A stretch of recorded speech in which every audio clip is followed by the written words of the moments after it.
Welcome to the Games Bunker, a hastily built shelter comprised mostly of stolen pallets and good old-fashioned Northern Irish know-how. It is I, your host, the Bunker Punk, Deadbeat Punk, and with me, I have one Bunker Hunk, Grumpy Gamer Ben. Hello. And one Bunker possibly not drunk yet? Not Sambone drunk. Solo. No, not drunk. Not drunk. Sober. Impossibrew for the win. White can. And how have we been keeping since our last recording? I have been well. You can't just open a question like that. You have to direct it at somebody individually. I think that's fine, on you. and then we can move on. That's on you, I think. That's just it was generally two open questions. It's not. I don't care how you are. You're here. That's all I worry about. That's it. I've been here for a long time, Punk. What seems like a very, very, very long time. It only seems to be getting longer. Well, speaking of long things that go on for way, way, way, way too long, we have feedback. Sandbone, take it away. Okay, the first feedback is from Blaster X, who says, "What are your top 3 Doom weapons?" Which I initially read as top Doom 3 weapons, which I was going to say the uninstall, the turn off the PC, and the fuck off and do something else. But he didn't. He said the top 3 Doom weapons. So I've gone with the first one out the hat has to be the super shotgun, or the double barrel shotgun, or whatever it is. Has to be. It's just peak Doom, that is. Doom. Next, the BFG has to be in there, just because, it's the BFG. And then I was stuck on a third one, but I reckon it's the shield from the latest Doom. Oh, fuck off. Cool as fuck. Not from the latest Doom. Jesus Christ. Yes, that shield is awesome. Do you remember how excited everybody was for the gun that was fed skulls and it fired out shards? So, that is fucking brilliant. And then the game came out. It's a bit shit. Yeah, it's quite crap. Yeah. People got it shit. Nobody played the game. So it would have been better just to throw the skulls at people. So yeah, they're my top 3. Yeah, Doom 2016 was my Doom that I played and I loved. I haven't really played too much of the other Dooms. I tried Eternal and I tried that latest one. I remember the shotguns. Shotguns are good, but when Sambone put this question up, I said, I don't fucking know. The shotguns. I'm a shotgun guy. I like the chainsaw. The chainsaw is standard. It's a good addition, but yeah. Yeah, it's as weak as my answer. It's just the shotgun 3 times. 3 variations of the shotgun.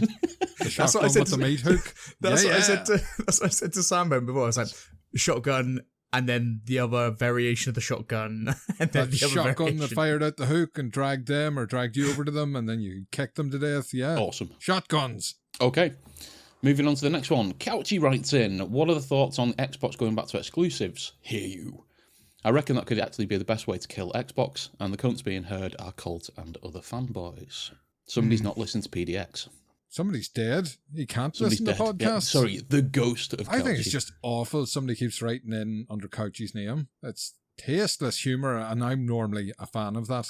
But I was there when Couchy died. This one came up earlier this week when I was cocking about with a Ouija board. Which it just was random, just out of nowhere. What are your thoughts on Xbox going back to exclusives? So, all right, Couchy, if that's what you want to do, contact him from the other side.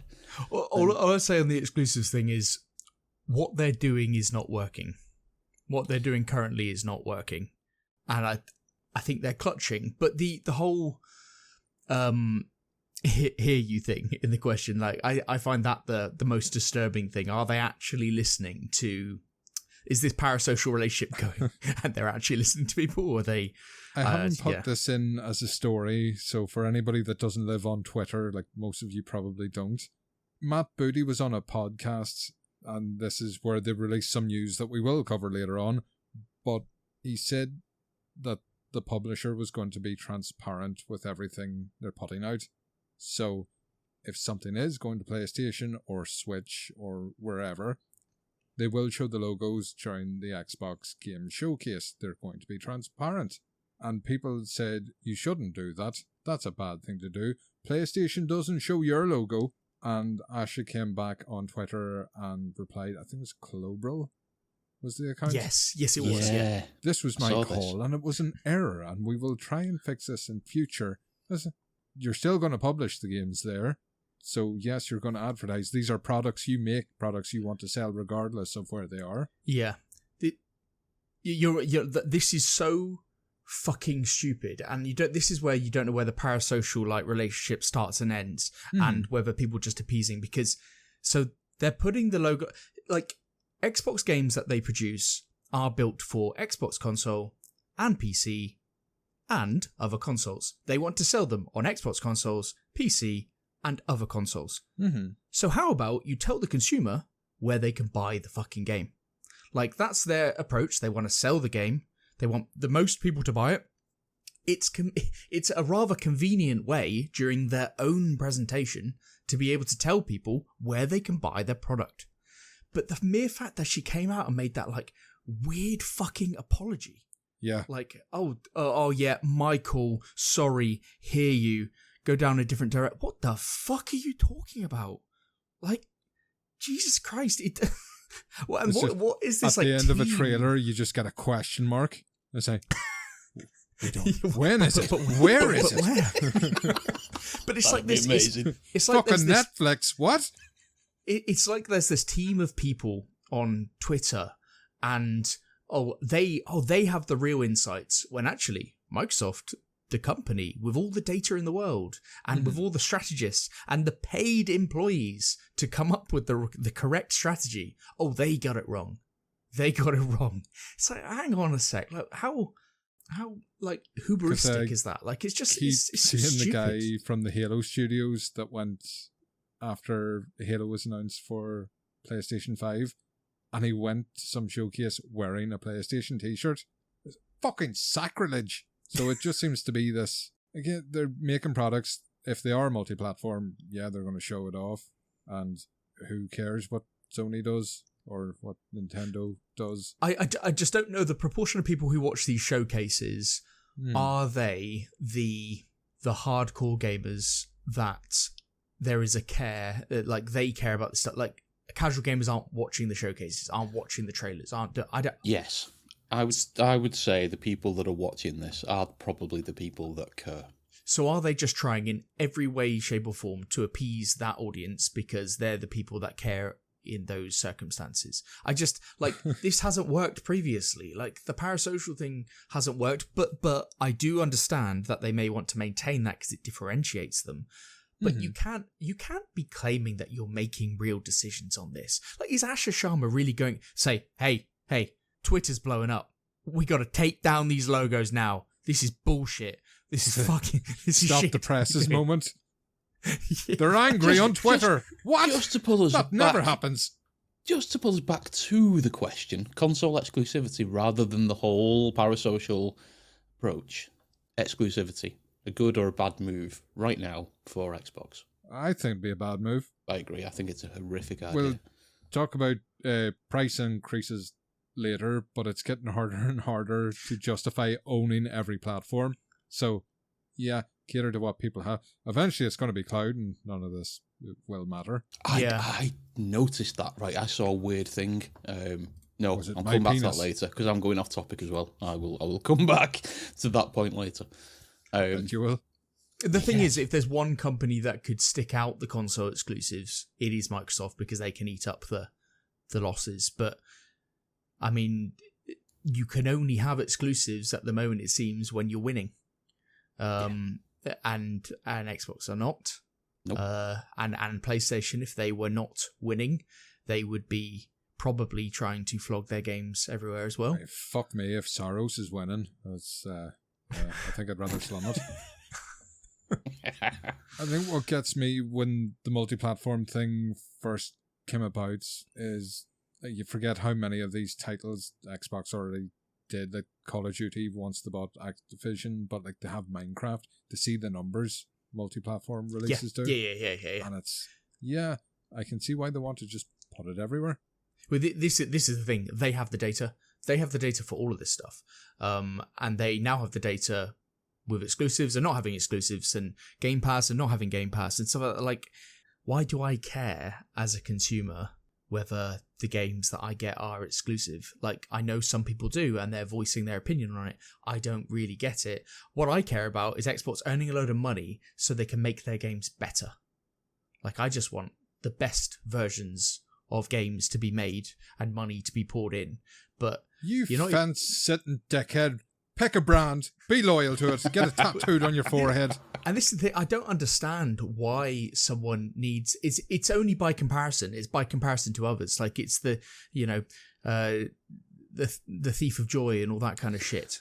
You should get a tattoo, Ben, that is the Xbox logo in the Nintendo font with the way it's meant to be played underneath. That would be... that would be amazing. But yeah, don't worry about fanboys. It's quite worrying to see brands worry about what fanboys think. But maybe it's all talk and Twitter nonsense, and if Asha Sharma is putting this on Twitter and saying this stuff, she's just fishing where the fish are. Yeah, why not do another poll? Yeah, she's just fishing where the fish are. Fine. Okay, moving on. Bazza writes in, what is your favourite vegetable? Doesn't necessarily have to be for eating. I think he was just hoping to get a Stephen Hawking joke, but... I think he was. I think that's where it was going. But I am going to go with the humble carrot. Gosh, no How explanation the fuck are you needed. looking at me, Ben? Is that what No, that's it. It's just, he didn't no ask for explanation needed, or just said, what's your favourite vegetable? Carrot. Okay. I'll leave the rest up to the listener. Any reason why, or...? It's just versatile. You always have a carrot in the fridge, don't you? You can slice it and dip it in hummus and have it the nice raw. You can cook them in many ways. You can slice them nice and thinly with a potato peeler and whip people in the face with what comes up. There's loads of stuff you can do with a carrot, and they're extremely good as a weapon. Okay, right. I think I'm going to steal Punk's answer and say potato. oh, why would that be Punk's answer, Ben? It's just obvious. We all know it. I see. Is it because I'm shaped like one? There's no need for that, you bastard. Horrific fat joke drive-by. That's terrible. No need for it in this day and age. No, there's not. Shame is the best way to change. I like peppers. I like peppers and everything. What kind of peppers? Well, see, mixed peppers isn't a vegetable like the bell peppers. Okay. But, yes. Yeah. They're good. Every colour, a little bit different. I like them all together. You dry them out, make some paprika. Oh, lovely. I'm really struggling to think of one that isn't potato. Okay, closely following on from that, Mag writes in and says, can you name any fruits starting with an X? No. No, me neither. I should have Googled that, shouldn't I? That's cheating, though. Come on. There's some fucking fruits it'd be a pretty shit question if there weren't one. No, there are a few, but they're like fucking fruits that grow on cactus, and I would hate to try and pronounce them on a recording. The only thing that popped into mind was that xanthan gum stuff, but I don't know if that comes from a fruit or that comes from... I don't know where the hell that comes from. I just know it's a gum, and it sounds like it should come from a fruit, but I've got no idea. I think the feedback section is becoming like a general knowledge quiz, and this is not the direction of travel I thought. What the people want, Ben. Is it what the people want? We spent about 10 minutes mocking Xbox and their parasocial bullshit and how they should give it up, and then then we're here, here, Sambone, and it's all because of you. The fucking mag of all people. He probably licked his phone typing that. Quite possibly. You never know. And that's just what autocorrect put together.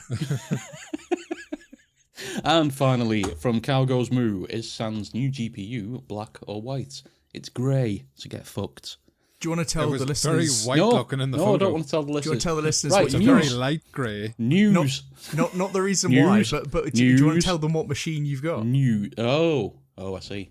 Yeah, yes. I wasn't going to delve into the law. I thought that's where you were going. To the racist law. I was not going to go into that. Road. You're bringing me to say that now. You're making me. I am. Well, I've dug my own grave there. Is what I've done. But what machine? What GPU have you got? I now have an RTX 5090. Oh my god! Oh, it's beautiful. Founders edition. Beautiful. Yes, listeners, I splashed out on a new PC this week, so I am now, according to 3D Mark, in the top 1%. He is your of king. Systems in the world. So yes, So consequently, I've been playing lots of things that I've played before for very short 4-minute bursts while I go, oh my God, this looks amazing, and then moving on to something else. I have played things that it has taken me longer to download than I have actually played, just to go, oh my God, it looks amazing. I can do this now. Yeah. Look at what I've become.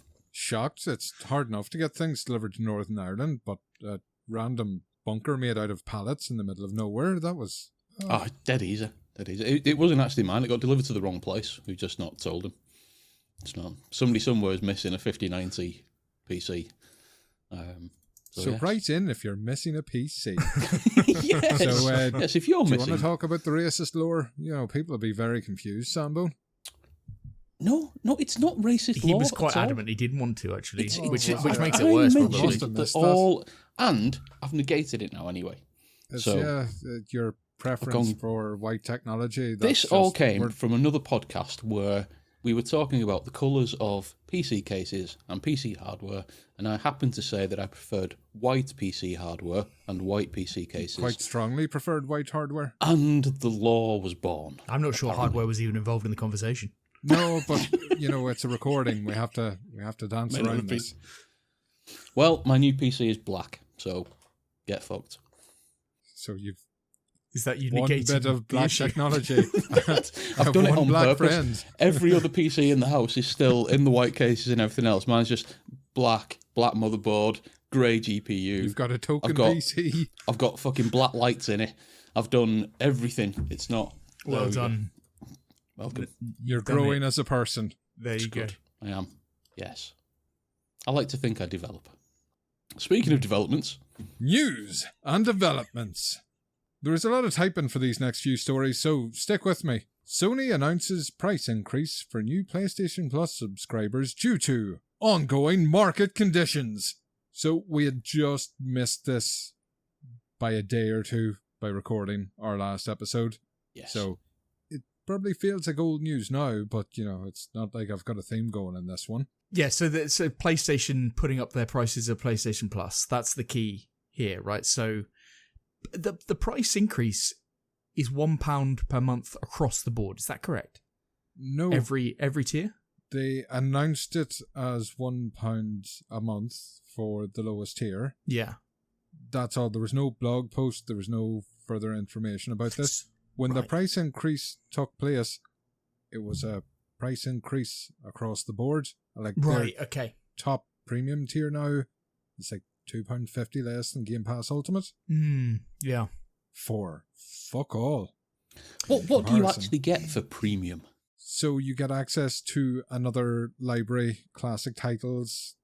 You get to cloud stream PS3, is it? You do. You also need the top tier if you have a PS Portal. So if you want a cloud game. Do you? Yeah. Oh, right, okay.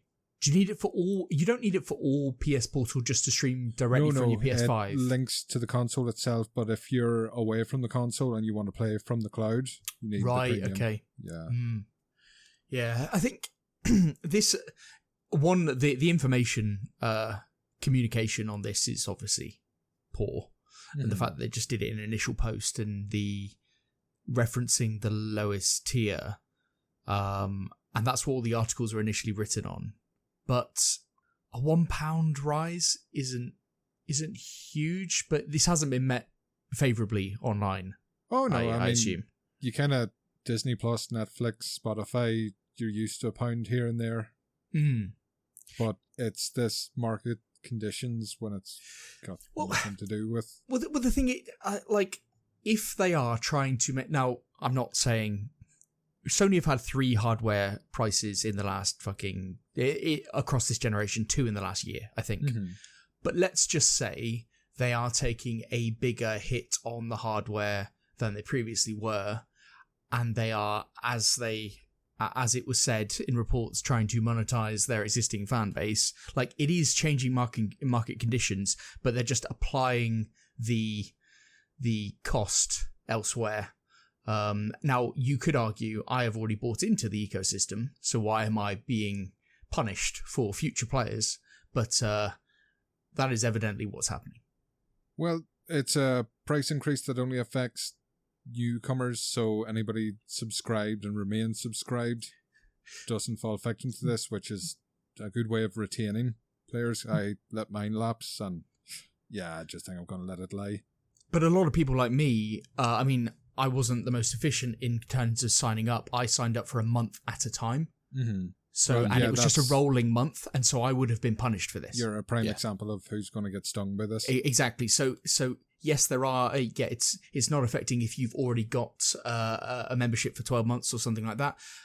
But a lot of people probably do it on a month to month, especially if they're more casual when they don't know whether they're going to use it all the time. Yeah, be the case. I only picked mine up to play Helldivers, and then it came across Xbox where I have subscription for 4 years still. So I didn't really need it because the monthly games in the library on offer just have... So when you have other subscriptions, there's nothing to grab your attention there. I do think it's almost it is a positive for them as a company. It does make sense to just have a very small amount of communication on this and move on, because even myself, I looked at my subscription and went, that reminds me I should get rid of it. Now it just so happened that I got rid of it in 2024 or something, or 2025, but it reminded me to look at it, and they don't want people to remember the subscription that they have and that they're auto doing for $7.99 a month, which I was up until then. It's I do think it's poor wording and it's whatever, but this is happening across the board, isn't it? It's happening everywhere. And well, it's just with Sony in particular, they did mention in February that their plans were to further monetize their existing player base and trying to spread out and grab new users. So yeah, it just feels like milking the oil. Plus, I'm a bit fucked off. The picture in the document with our lovely font on the topic. Tommy Niz stole that on fucking Twitter, posted it and got 5,000 likes, and I'm fucking ripping about that. How many did your original post get? Fucking nothing. People hate me. Bastard. Should have put a little copyright symbol in the bottom corner. I'm going to have to start demanded doing that. credit. Yeah. The fucker's got a blue tick. He probably owes me like 50p. But you don't want to be one of those guys. Right, so I'm going to add this in. The thing I was going to mention earlier, I'm going to add here, because we've spoken about this premium tier and cloud streaming, and it's not PlayStation related, this, but when I was shopping for my new PC that we previously mentioned, I was looking through the list. I was on Scan's website, and I was looking through the list of PCs, and I noticed that a number of them were cloud ready. I was like, I wonder what cloud ready means. And when you go into them, some of their systems you can buy. Now, as we know, many thousands of pounds for PCs these days. But they have these ones that they mark as cloud ready, and instead of buying it, you can rent that equivalent spec of PC in the cloud. Right, okay. So almost like a next level GeForce Now. Essentially, yes. However, That's pretty cool. Have a guess. So, okay, yeah. My spec of PC, how much do you think that would be per month to rent in the cloud? I think it would be £50 a month. Punk? I was thinking 20. £153.74 per month. The thing is, my bollocks. the thing is, if you're trying to use a PC, like if you're trying to utilize a whole PC with all its offerings, you might see, I mean, look, if you bought your PC and you have to pay X thousands of pounds, and then you spread that and you say, okay, I would update that over how many years? Yes. So then you divide that out and you say, it probably doesn't look so bad, or I'm just getting penalised for an extra year in terms of depreciation and stuff. So, okay, it sounds like a lot, but it probably works mathematically. It's not the worst deal in the world. I think if you're using it for heavy productivity stuff, yes. So if you're not going to use it, if you're not just buying it as a gaming system, because these are, I mean, this is a gaming PC with blah, blah, blah. I think if you're using it for productivity, then yeah, there's probably as a sort of business expense type thing. Yeah. And to hoof all your processing up there and get rid of all the risk of hardware failures and all that kind of shit. Yeah. Yeah, I think there's a market there. But, you know, this is on a consumer home PC site. Yeah. And I'm guessing you didn't see any prices for lower spec machines, or? No, but I can have a quick look now while he's not interested in those machines anymore. Yeah. No. What are these lower spec machines that you talk of? He's out of that now. toilet bowl PCs. Yeah, let's go with a 50. Because GeForce Now is like, I mean, it was last time I checked like £25 a month or something like that. So for the pure gaming side, it does scale. So there's a 5070 Ti system there. Which is 79 quid a month. See, I don't think that's that bad, and I'll tell you for why. Because you're then not limited. GeForce Now is limited, and you have to wait. Like if you're really excited for a game and that was your sole way of playing it, you have to wait for it to be confirmed on GeForce Now. That could be the day before, or it could be fucking ages. You're getting a whole PC like this, so you can use it for other things. It also means you can mod. You can do everything that you'd normally do on a PC. That you wouldn't necessarily be able to do on your own machine, perhaps. Yes. I think for, like, I said 50 quid initially, but I could definitely, if you were going to get other productivity means out of it, like, I don't think that's crazy. I really don't. No, I mean, you're probably looking at something like a 5070 or a 5060, something like that, if you want to be 50 quid a month. What would be interesting is, and I didn't look into it because it won't let you go, so it wouldn't let you go far enough without actually signing up for the thing. I wonder if you can do this on a month-by-month basis. So if you're a console owner and all of a sudden you want to play some PC shit for a month, could you just go, do you know what, I'm going to have a really fucking high-spec PC for a month? Because what do you do this through Scan's cloud system? It looks like it, yeah. Like I say, you had to submit loads of additional details and stuff to get stuck into. Yeah, to go deep, yeah. Okay. But which I didn't do. But it is in the cloud. But I don't know where their cloud is. It is a Microsoft one. Is it an AWS one? You know, how are they doing it? So it is in Scan's cloud. And the thing about GeForce Now is that sometimes, even on top tiers, I hit like there can be waits, and there can be. That's the type of stuff you'd want to protect against, wouldn't you? That you have instant access all the time, all the availability. But that's a really interesting concept. It is, and it caught me off guard. It was the cost I thought was a bit, when I looked at it, was a bit excessive. So certainly when you're up in the 150s, 160s a month. But it makes you wonder, you know, if the model comes down, if you want to, could they include it with a game? It's where you go, do you know what? I'm going to buy James Bond, and I'm going to pay 100 quid for it, but that gives me 25 hours of cloud use to play it at the same time. You know, can you? Interesting future we're potentially looking at with the cloud stuff. That is.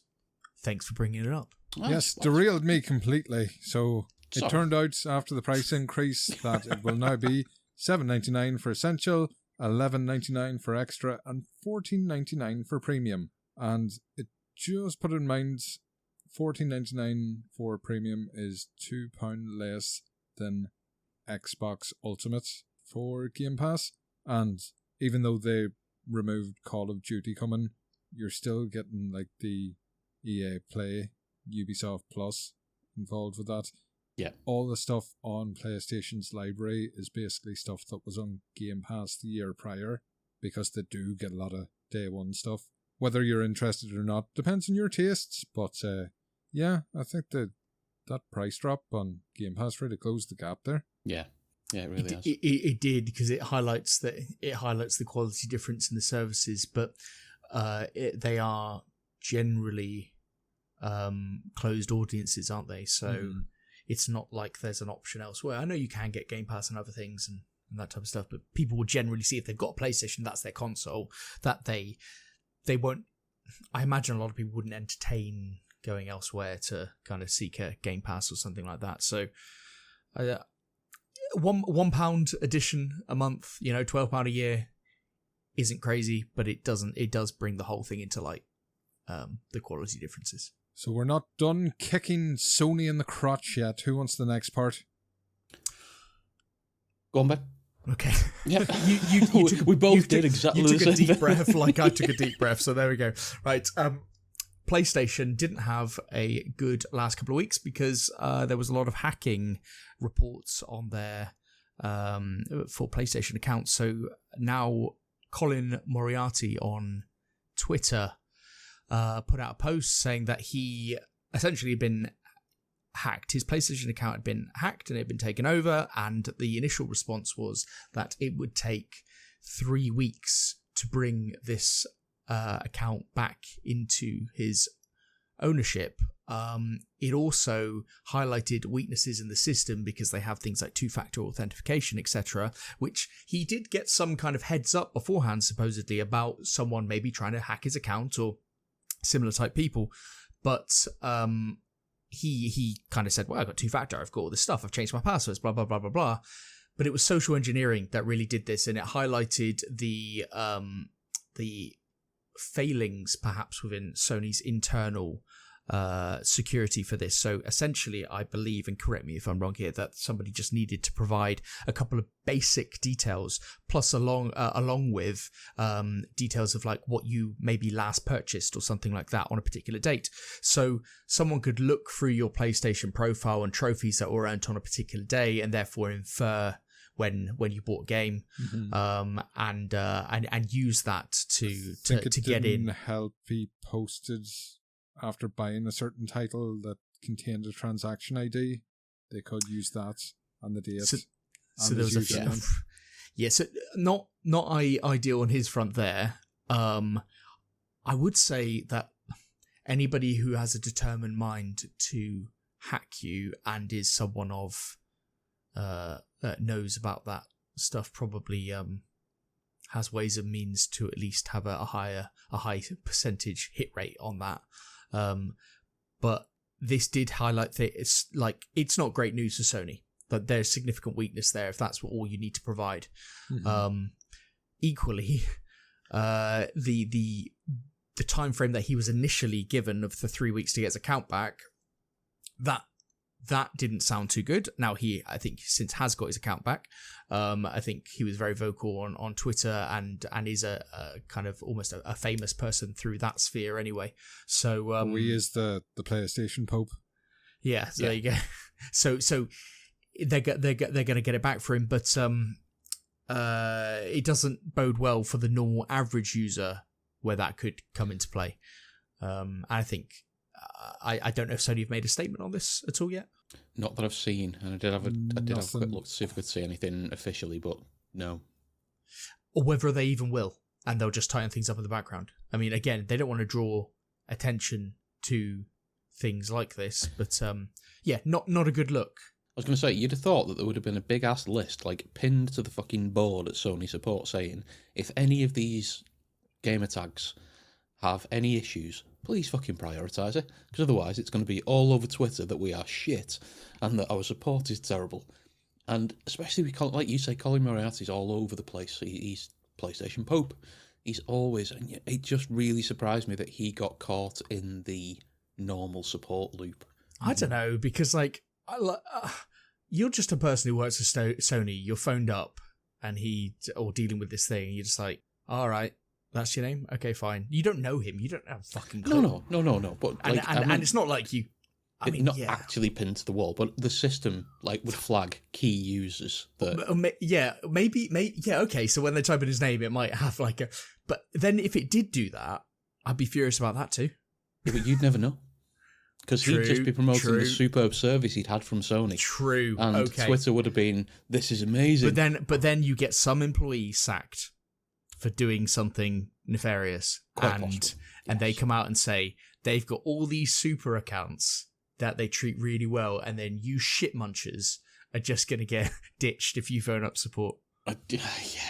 Yeah. You can't win. There's no winning this out. He has said this. It was only due to his ties and connections he was able to get this sorted both quickly or at all. Because the amount of people, like, this is an ongoing thing. This isn't just one. It's the one that's been highlighted, but this has been going on for a long time. They just haven't seemed to close the gap.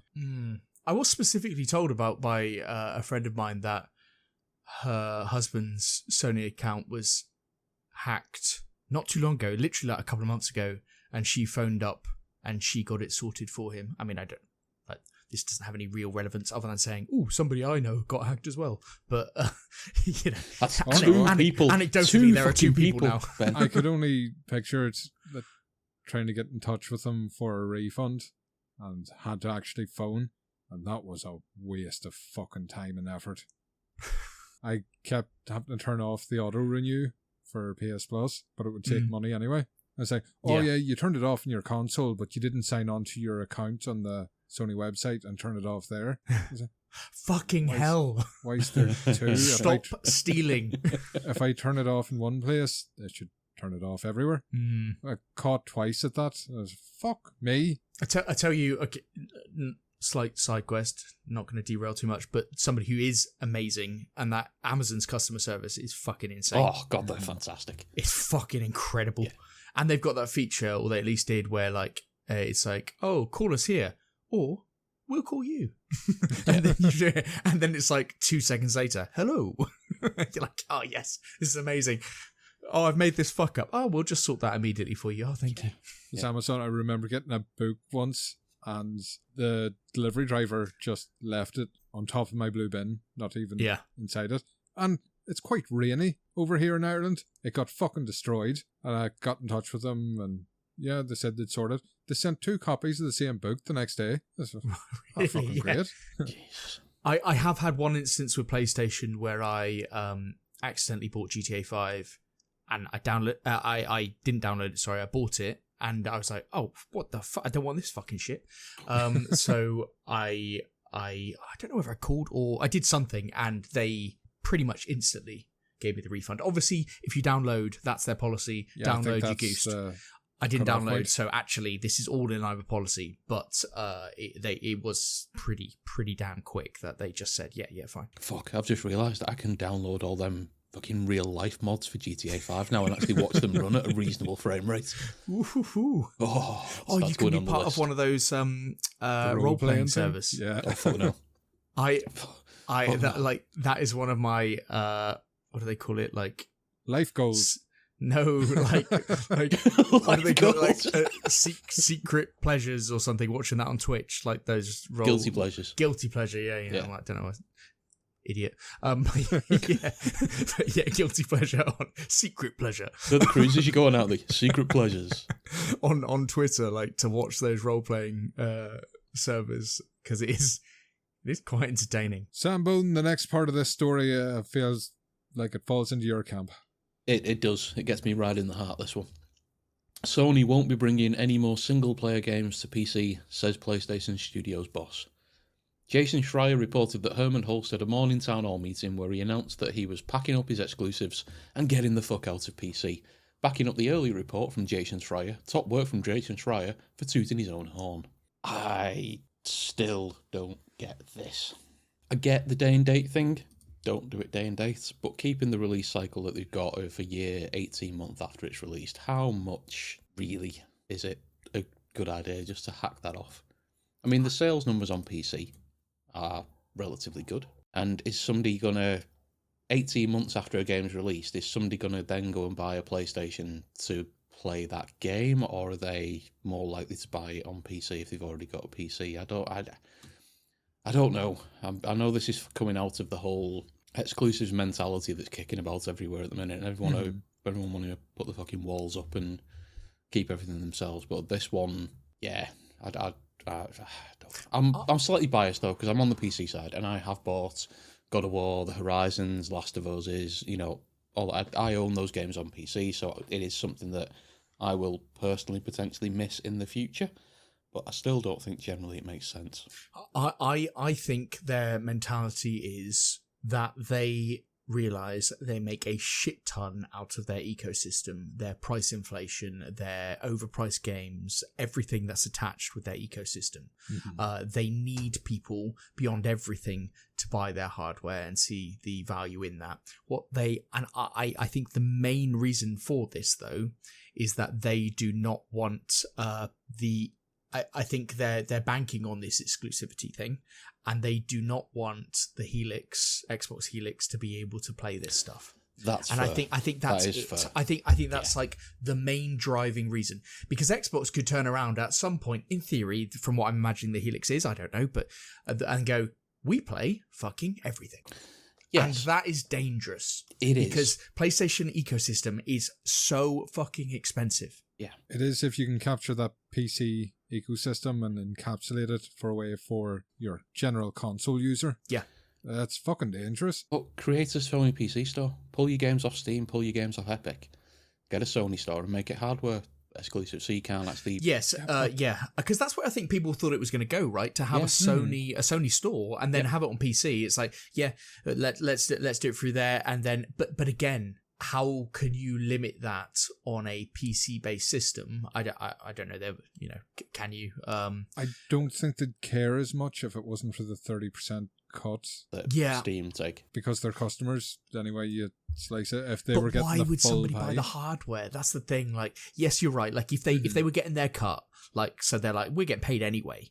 And if they did it through a Sony storefront and went, we're going to get fucking paid here, and they could have, they might even be able to increase the percentage or something. I don't know, but the look, they don't. I can't see them risking their position at the moment. Their position is so dominant in the console space, and consoles to have a particular audience that dominates their thinking. It's a console, not a PC, that people are after in that space. I can't see them. They're just protecting at all costs, and this is the biggest thing for me. Like if somebody, you turn around to a next gen system and you got two next gen systems side by side, and you're saying, well, this one over here does every single thing, but might not have it day and day. Ooh, that's a compelling argument. Do you know what I'd do if I was Sony?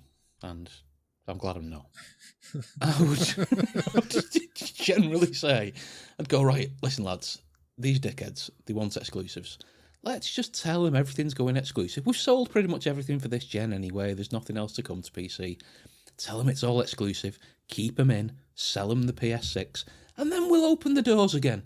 We'll let it all go on PC. We'll sell it. Just give it 18 months. Shut them up. And that could be the plan. It could. That could be a plan. But they're so close in theory, according to reports, in terms of a couple of years away from the PS6. They can't rock the boat with that stuff. Surely they've got to tow it. They've got to.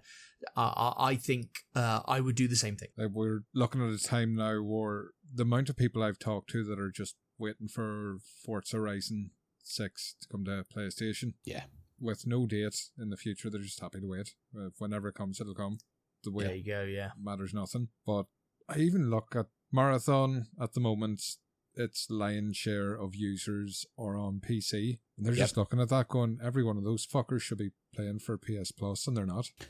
I think they have very specifically said single player though, aren't they? Because I think they've left that multiplayer space because they know Helldivers would have been fucked, Marathon would have been fucked. I don't know why they care about multiplayer, because they could be making more than they would single player games. I'd release the single player games and keep the problem is exclusive. Problem is multiplayer dies. Like, multiplayer needs an audience, doesn't it? Like, you can't risk that being on your console and not doing so well. I just don't think you can. Like, you need so many users to keep that project viable if you're going to have a live service game for years. Like, the only ones that survive have huge fucking audiences. You can't cut people out, I don't think. It's buy-in and retention, isn't it? And that's where the PC market's always been good, because there's a big difference in approach between getting into the house at the end of a long day, sitting on the couch and going, oh, what am I going to do? Picking up a controller and playing something. Simpsons and a wank. Simpsons and a wank. As opposed to, right, I'm now going to sit at my PC for dedicated gaming time.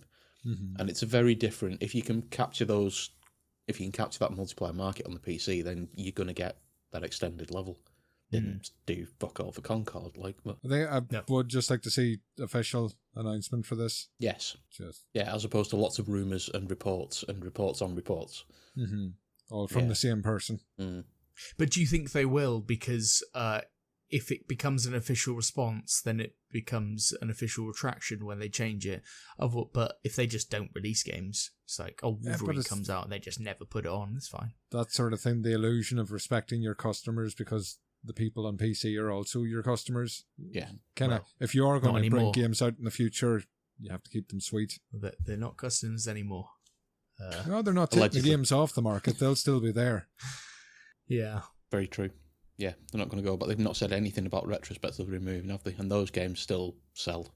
And they never made a commitment to any particular game going forwards. So, no. And it's always been a surprise. It's like, oh, right. Yeah, I mean, if there's nothing at the upcoming state of play, I mean, take that as a sign. Definitely. And continuing on with this kicking of PlayStation, as I am wont to do, Destiny 2 is officially over. Live service content updates end in June. as Bungie moves on to new projects that aren't Bungie 3. Destiny 3. Bungie 3. Destiny 3. Awesome. Yeah, Halo. This feels like when you finally put down your 14-year-old dog. You know, you've got fond memories of what that dog was like and playing and enjoying yourselves and really, really, you know, it's a great time. But now it's doing nothing but piss in the carpet. Yeah, many years it's been pissing on the carpet. It's been costing you a shitload of money at the vets. It's about time that the old lad went. But this makes sense with their impairment because they impaired intangibles. So probably the branding around Destiny, they knew the cash flows of Destiny were not going to support the valuation that they built up there. So they've impaired that, though they think Bungie itself still can justify its premium that it has. So, and they paid for it. So there's something else in the. It's just not having Destiny 3. Like the reports are that they have said no to Destiny 3. Yeah. That seems to me the biggest misstep. Like Destiny 2 right now, I would love. I played Destiny 2 at launch. I would get into Destiny 2 now, except you can't because there's a fucking million things to go through. There's what's the fucking point? I'm not playing that. It's like World of Warcraft. I'm not starting that shit. It's just too deep. There's too much going on. There's people that are too into it. But Destiny 3, oh yeah. Yeah, fresh start for about 3 weeks until the work at homers get you. I'd pay you money for that. I'd absolutely, I'd be pumped for that. Like, Destiny 3 seems the most obvious home run. Like, when you've got something really, really fucking successful like Destiny 2, and you decide to shut it down, I would have thought the next step is to release a new one. They did that with Destiny 2 after Destiny. They did that. It's a tried and tested formula. Yeah, but they also didn't learn from the mistake on Destiny, because they did with Destiny exactly what they did with Destiny 2. When it got to late life, people who hadn't played the DLCs or anything else could buy it. But that game made no fucking sense whatsoever. Because you logged in as a new player and everything was open, everything was unlocked because you were suddenly in the end game. Well, it was weird. I played Destiny at the end of its life, yeah. Same. But I didn't realise that in my inventory it had that kind of thing that levels you to level 1,000,000 or whatever. Yeah. Like to the end game. So I just played through all the game normally, like by myself. I had a fucking amazing time. Well, it was so good. I did it by accident because I had that shit in my inventory and I didn't know what it was. And I just went, ooh, I wonder what happens if I activate this. And all of a sudden, everything was on. And I was just like, what the fuck? See, I played everything and all the DLCs that I had available to me. I had everything without knowing that was there. And then it was only at the end I was like, oh. See, that's what I wish had happened, but it didn't. So I ended up just dropping off it. But they've done this multiple times with Destiny 2. I loved Destiny 2. The campaigns, through lockdown we played shitloads of the multiplayer. Like there were loads of us online for weekend after weekend doing the raids and stuff, just having an absolutely fantastic time with it. And then at multiple points it seems like they've just done everything they can to make it fucking impossible to play it. Even going back as a player who'd played everything, skipped one DLC, went in on the next one, nothing made sense at all. And it was just like, fucking. But they've tried a new IP. It hasn't seemed to work. Marathon hasn't seemed to work. And it's a game that probably needs players fast, else they're gonna sunset that at some point. New IPs don't look prolific in terms of Bungie for this. So no. Destiny 3 seemed but encouragingly for Bungie, despite the reported impending layoffs that are gonna occur, like encouragingly, they obviously think that there's some new IP they should be focusing on if they're not doing Destiny 3, right? I'm just shocked, not even a single player campaign. Titanfall 2, but Destiny. Yeah. Just absolutely. Something. Yeah. Some real high quality like campaign, much like Halo's going to be releasing the re-campaign thing, like something like that, but Destiny. Something like that could maybe act as a prequel to the next thing they're working on. By the time the last DLC finishes, you're bang. You know exactly what's going on. Yeah, absolutely. And it's just purely campaign led. You get all the people. Maybe you can have co-op and stuff like that. So get people into it. It's just but it shows a different thing that they can be doing, different part of the brand they could be promoting. Like there's so much that could be done. I just think if they didn't want to do the live service thing straight away, they could do that. Maybe they don't want to commit Bungie to doing a live service game again in Destiny 3 because they're like, look, we're not too sure this is going to be around. Like, this could be a fucking mistake to begin with. But then something like what you've just suggested, in terms of a campaign, that, okay, in the middle, that kind of makes sense. And it DLCs doesn't have to be the biggest project if you are concerned about budget and monetize the player base. I thought that's what they're all about. Like, it seems like a misstep, but none of this is official. None of this is absolute. Going off rumor. And we don't have the data. I'm sure there are. I would just be really interested to know what their strategic thinking would be, and maybe that'll materialize over time. But what these studios do, and other studios across gaming landscape at the moment, are like a lot of just getting shuttered, which you wouldn't expect. I mean, look at Bluepoint. It even got me, if the PC thing does turn out to be true, if they are just ditching Fortnite, what the fuck happens to Nexus? Yeah. So, yeah, we'll round up the bad news there because there were more points even before I finished making notes on this. So, Blue Points, Destruction All Stars, back of the shed and shot. And they just enjoyed their 4th outage in the last 3 months of PSN. But, hey, they're selling consoles. Beautiful. That they are. That price increase will help with stability, though. We'll definitely I hope that so. towards that. I don't think it quite affects us, but their dynamic pricing came into play, and it looks like it may or may not violate certain EU laws. So beautiful. Yeah. Do you know what? I'm quite upset that Destiny is dying.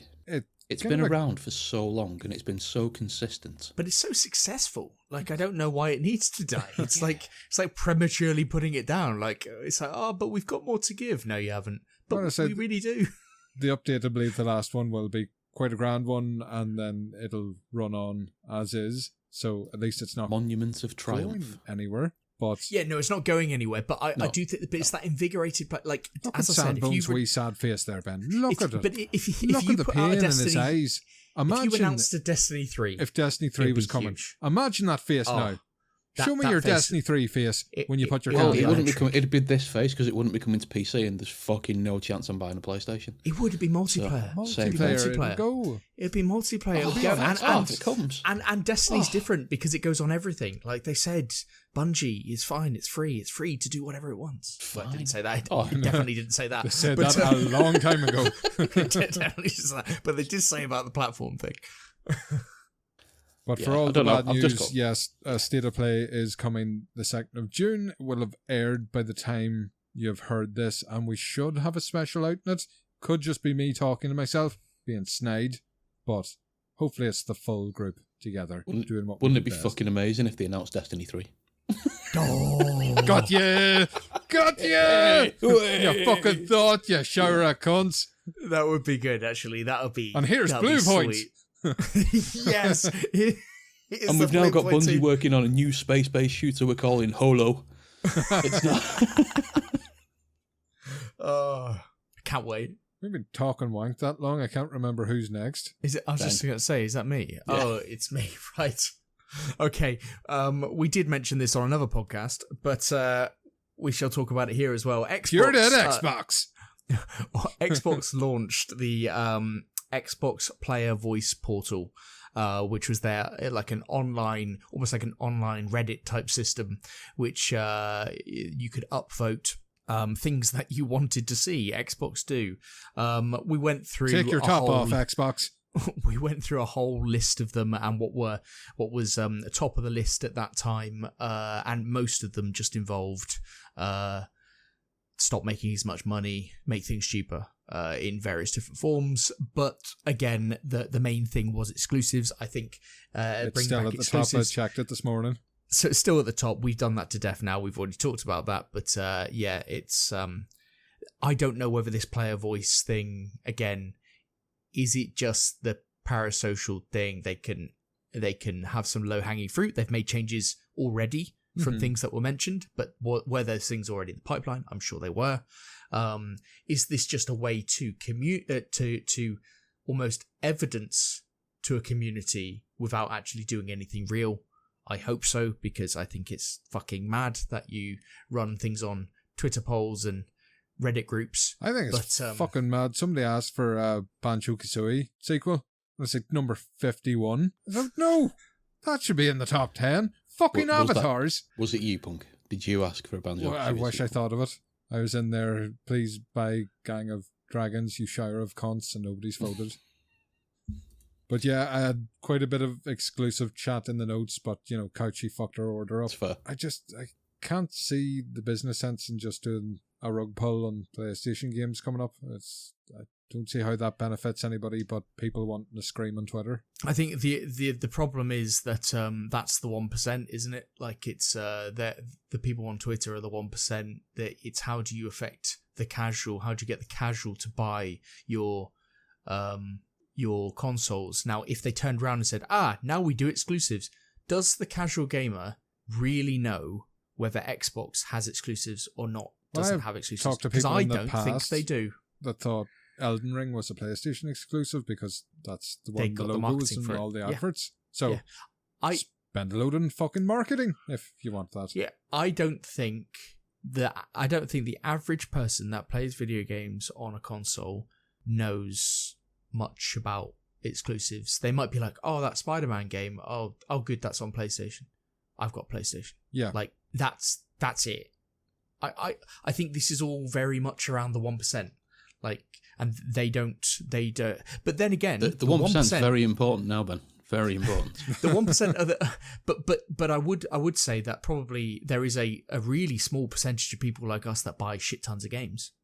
Like, so maybe the 1% are the people that I would love to know these figures. I'd love to know where the percentage of people who are buying loads of games are they the real hardcores that know all about this stuff and follow this stuff and all that kind of stuff. Well, Piscatella did have that person earlier in the year. I mean, the low percentage of people that buy more than 1 or 2 games a year. Exactly, yeah. Because most people have better things to do with their time. Some people are having sex. Quite frankly. So, yeah, that most gamers will buy 1 or 2 games, and it's the same games each year that they buy. Mm-hmm. Yes. So they don't give a fuck about any of this stuff. They're not gamers, Ben. They're just entertainment enthusiasts. Right, okay. Media junkies. Well, dear listener, if you thought Sony got a poor kicking earlier in this episode, brace yourselves. Valve has raised Steam Deck prices by more than $200. Did not see this one coming. Before Fucking the big rise, isn't it? Big rise. For old tech, like we were laughing about the Switch 1 going up in price, didn't go up quite this much.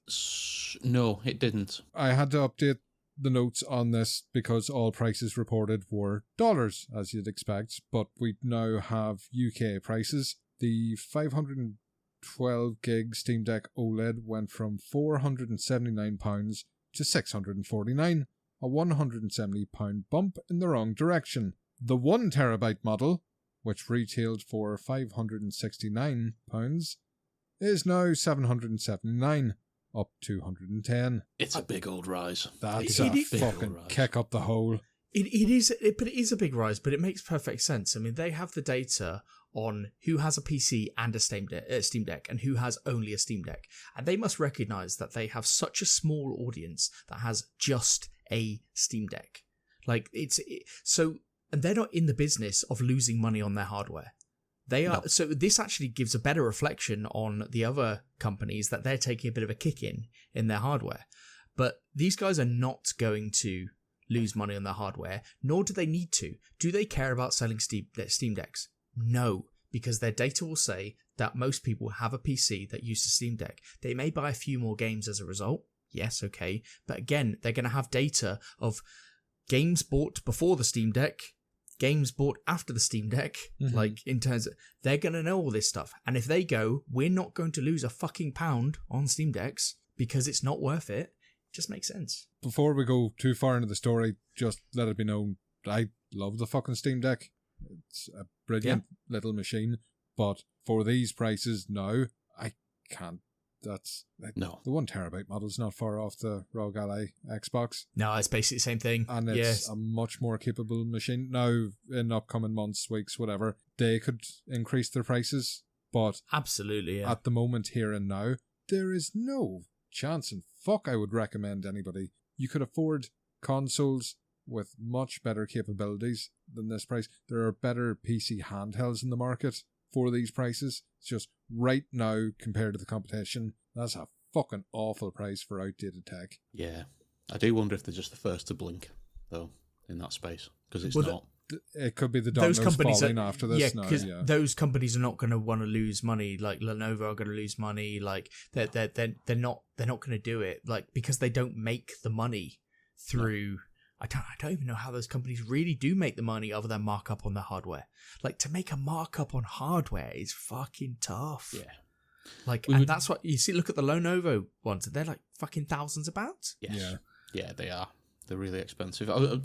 I wonder how much of this is because I was having this discussion on the Discord when we were talking about PC prices over the weekend and where things are going. And I wonder whether this is the first time, because obviously the prices have been going up for, about a year now significantly when it comes to RAM and stuff like that. And there was always talk of, there will be a lag in the market somewhere because there'll be all the orders that were fulfilled or placed at the lower prices, and it'll only be 8, 9, 12, maybe 18 months in some instances where we start to see the impact of the actual cost of the hardware going up. And I wonder if we're just at that cusp now where we're seeing, actually at sort of business-to-business level, that saving on the pre-orders has started to move now, and they are now paying the real prices for the hardware for anything moving forward. Well, it makes sense because the Robo Index, which it tracks the value chain and supply chain of robotics, automation, artificial intelligence stuff, that index has gone up like in the last 3 months, like 40-50%. Right. So if you've got tracker funds in that, you're fucking killing it because that's the lag, the supply chain lag. Yeah. All of this stuff is costing a fortune now, and the investments into the supply chain are going through the roof. So it tracks entirely with the fund trackers. Yeah. Because let's face it, a lot of the price rises we've seen in hardware, whether it's PC components, whatever it is, for the past 9 months, have all been artificial. They've all been done by panic. There's no way that immediately the day after a RAM prices went fucking mental, all RAM sticks that were suddenly in the shops were now 200 quid dearer. So we've seen a lot of artificial profiteering. There's no other word for it. We've seen a lot of profiteering this year due to the scare around it. But at some point it was going to hit. And fuck knows what it's going to be like when people start profiteering on the top of this now. It'll just go mental. It's just you don't expect this from Valve. I know they were always a company, but they were kind of seen as the good guys in the gaming space. You don't... I mean, who doesn't expect this from Valve? Like, they're not going to lose money on the hardware. That's fucking stupid. Ooh, conspiracy theory time. Oh? Steam machine? Are they doing this to make the Steam machine seem like a more attractive offering? I was thinking if that. The Steam machine now comes out at 900 or 1,000. if the Steam machine comes out at 900 or 1,000, that's fucking amazing. Ben's buying 2. Jesus, one for each foot. I'm gonna fucking I'll resell that. Like that'll be wild because you are right. It adds better value to the Steam machine, sure.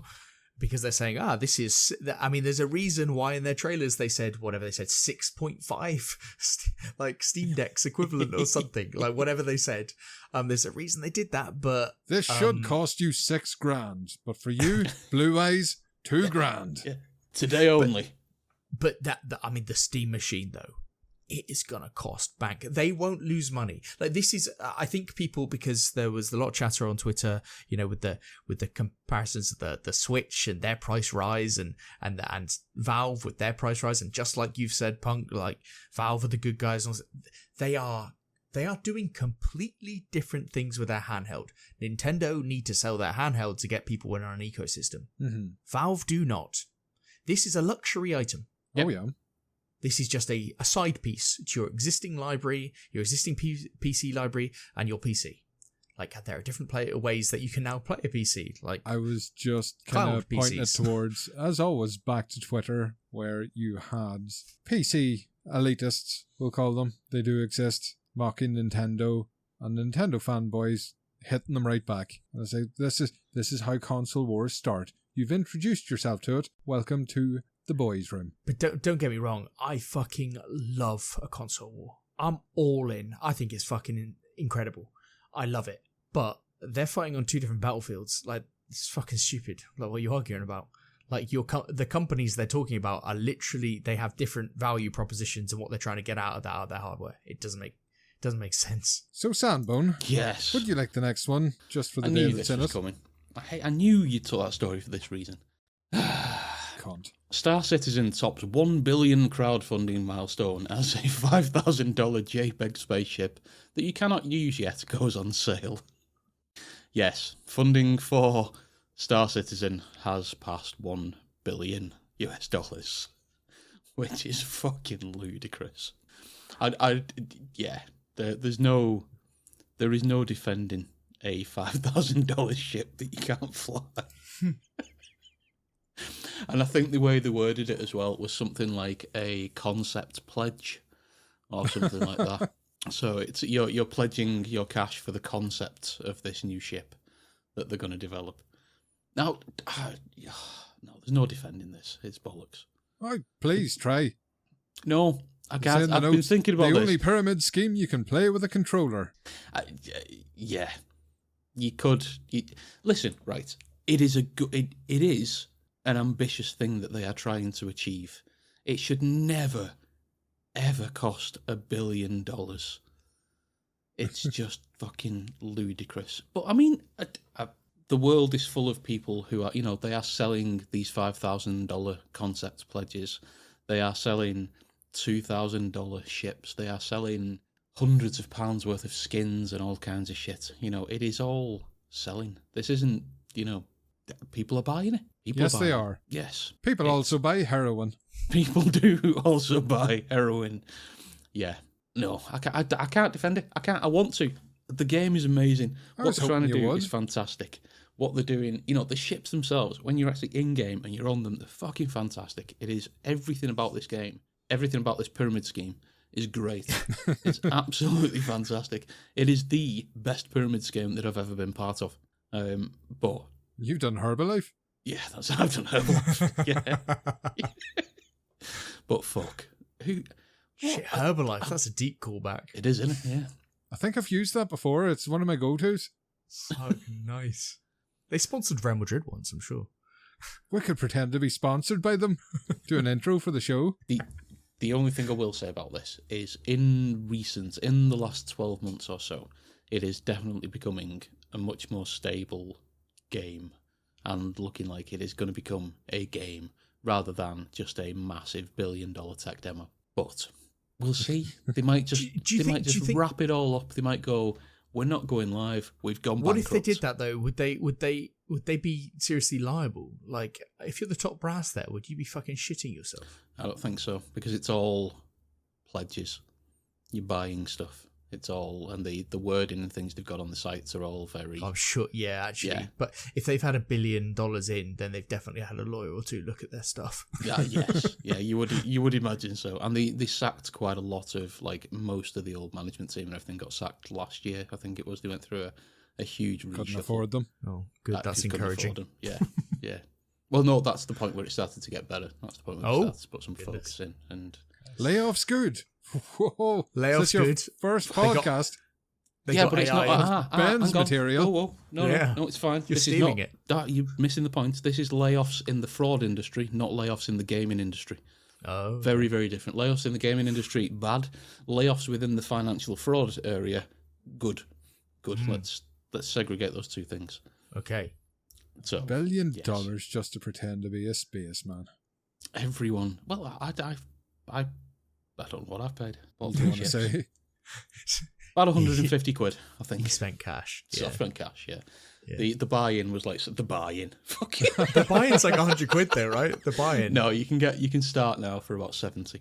So, but if you buy the game, sorry. Yeah, no, I the misspoke. Price sorry. of a completed full game. Yeah. So is it like £100? No, all wrong. No, £70. But you can buy the game without a ship, which means you can buy Harvest Moon, but it doesn't have a farm. Yes, yeah. You can buy Halo, but you don't get any guns. That's the key. You can just run around. So, yes, $1 billion. Fuck me. Should we move on? Let's move on. The next story, there's going to be a new DLC for The Witcher 3. Oh, this came out the fucking nowhere, didn't it? It's been rumoured. It's been rumoured for a hot minute, yeah. But 6 months ago, I tried to look at buying stock in CD Projekt, and you've got to go on the fucking you got to go on the Polish exchange or something. It's just not easy to do. So, yeah, because I was like, right, when this gets announced, things are going to happen. So if I was thinking that 6 months ago, this was the worst kept secret in the world. But it's been leaked. I think they wanted to do an official announcement, but it's been leaked, stolen the thunder, all that kind of stuff. It's called Songs of the Past. It will presumably link between the end of The Witcher 3 and why Ciri is the main character in Witcher 4. I can only assume. Because probably try and get to the multiple end of The Witcher 3. endings to The Witcher 3, so maybe they're going to try to tie all those into one. Have a canon, at least. Yeah. Have a canon, and then go, right, here we go. Here's the DLC to kind of push it forward into The Witcher 4. So release date of 2027. Yeah. I think that gives time for the likes of myself and Sambone to try and finish The Witcher 3. Well, I need to finish it as well because I started a new game plus on my main file. So now you goosed. So now you have to finish it. I have to go finish it again. Oh fuck! And then get exactly the same ending because I like that one. Yeah, of course. Fuck you've got to carry. You got to carry on. Yeah. Yeah, I should get into it. Also announced that it's being developed by Fool's Theory, which is the team behind Thaumaturge. Oh. But they were primarily that game. made up from Witcher 3 devs. So just bringing old developers in to make the original title again. It feels very much like Fallout should be made by Obsidian again. I will this into happening. So the stream was meant to happen 10 years after the last DLC had released. 10 years. Yeah, it's an 11-year-old game now. It's an 11-year-old anything like this before. I know, that's wild. 11 years, but it really does boost it into The Witcher 4, and The Witcher 4 will be a monster game. Like if we talk about GTA 6, The Witcher 3 will not be as big, but it'll be the refined man's. We could even GTA have another 6 generational update by the time this comes out. They do like doing absolutely. that. So the main talk I've seen about this in the promotional artwork for it, Geralt is holding a third sword, where traditionally he only has two. Certainly does, yeah. So they're wondering, is this, basically a continuation, a prequel for Witcher 4, and this sword will play a part of it. It's not the same sword that Ciri's got on her back in the thingy. Yeah, I was just thinking that. Is this like the sword being passed on type thing? A sword. Unless the whole thing is about upgrading the sword or getting it enhanced magically to pass on, and it will change shape throughout the story. Would be quite mad if there were like 60 odd different combinations, depending on your choices of what the sword looked like, and it moved into the new game. A whole lot of work, and it would only please me. Yeah, but this is the reminder to finish The Witcher 3, so... Yeah, get on it! And my last playthrough was going well. Mine was as well, and then it stopped. Yeah, same. As every other time, for no reason. I just always think of fucking Filthy. I think of Filthy all the time anyway. He's in my brain. But he started playing Witcher 3, getting on okay with it, and then at one point he had to craft trousers. That broke it. That fuck this game. Uninstalled. What I do find interesting about Witcher 3 is, like, as a game, it's really...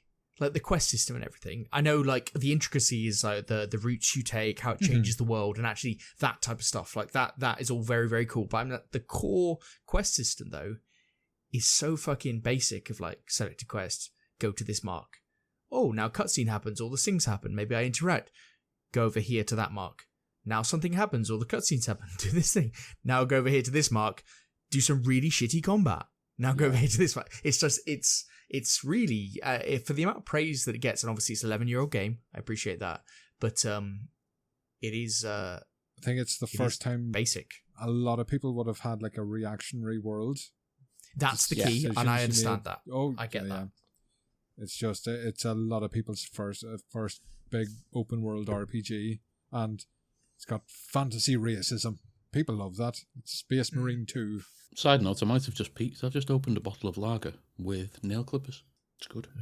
Do you not have nails? No, for a bottle of lager. How do you open a bottle of lager with your nails? He'd clipped them. No, man. Come on. What are your nails made out of? Fucking steel. How did you ever conquer Ireland? I personally didn't. No, I just reaped didn't. the benefits. We would have laughed you back. Right, can you get this next shit story out of the way, please? Well, it's important to me because while you were impressed with The Witcher 3 being 11 years old, Dragon Quest turned fucking 40. And they had a live stream to celebrate it. You've got about 12 pages of notes here. Yeah, I had a lot of thoughts after this. So, possibly the longest running and greatest traditional turn-based RPG series in the market announced they would be having a stream to celebrate their 40th anniversary. You both tuned in for this one, I take it? Oh, yeah. Yep. I've rewatched it multiple times since as well. Socks blown I was into it. Off. They let us know, well, before this, they had a show about Dragon Quest XI, the previous one in the series. It's getting a Switch 2 version, Ben. Holy fuck. Yeah. I'm in. I thought that'd be nice. I'll upgrade that. I'll have another 120-hour playthrough of that. Treat myself. I don't think this could get any worse. You can't upgrade it. You have to buy it outright. Oh, good. Take more money. Excellent. And if you were halfway through the game on the Switch 1, the save data doesn't transfer to the new one. Good. No shit it. Yeah, I thought it was a bit wank myself, personally. But wrong. I'm a Incorrect. Debbie Downer. What, just that thing or the Switch generally? The Switch. And Okay, Switch good. 2. It's terrible, Sandbone. You really should buy one. I was just checking. Yeah. So, yeah, they announced that, and I was like, oh, that's a bit wank. I would have upgraded it. I'm not buying it again. I've bought it like 4 fucking times already. Yeah, we'll see. We'll see. The urge will kick in. They give us another look at Dragon Quest 12. Well, not really. The shit canned Dragon Quest 12 and restarted it again. And they give us a look at what looked like test footage of a really, really, really early build. So, that wasn't great. That wasn't really what I had envisioned for a 40th celebration. So I put it in the notes there. They've got a new protagonist. Akira Toriyama passed away. He was the guy that created all the monsters, all the characters. So they've tried to emulate his style. And we've got this sleepy, tech-necked fucking dweeb. I didn't mention the title. It's now Beyond Dreams. They changed it from The Flames of Fate to Beyond Dreams. So that was such a better name. It really was. But look at him, Sandbone. He looks more sleep-deprived than I do.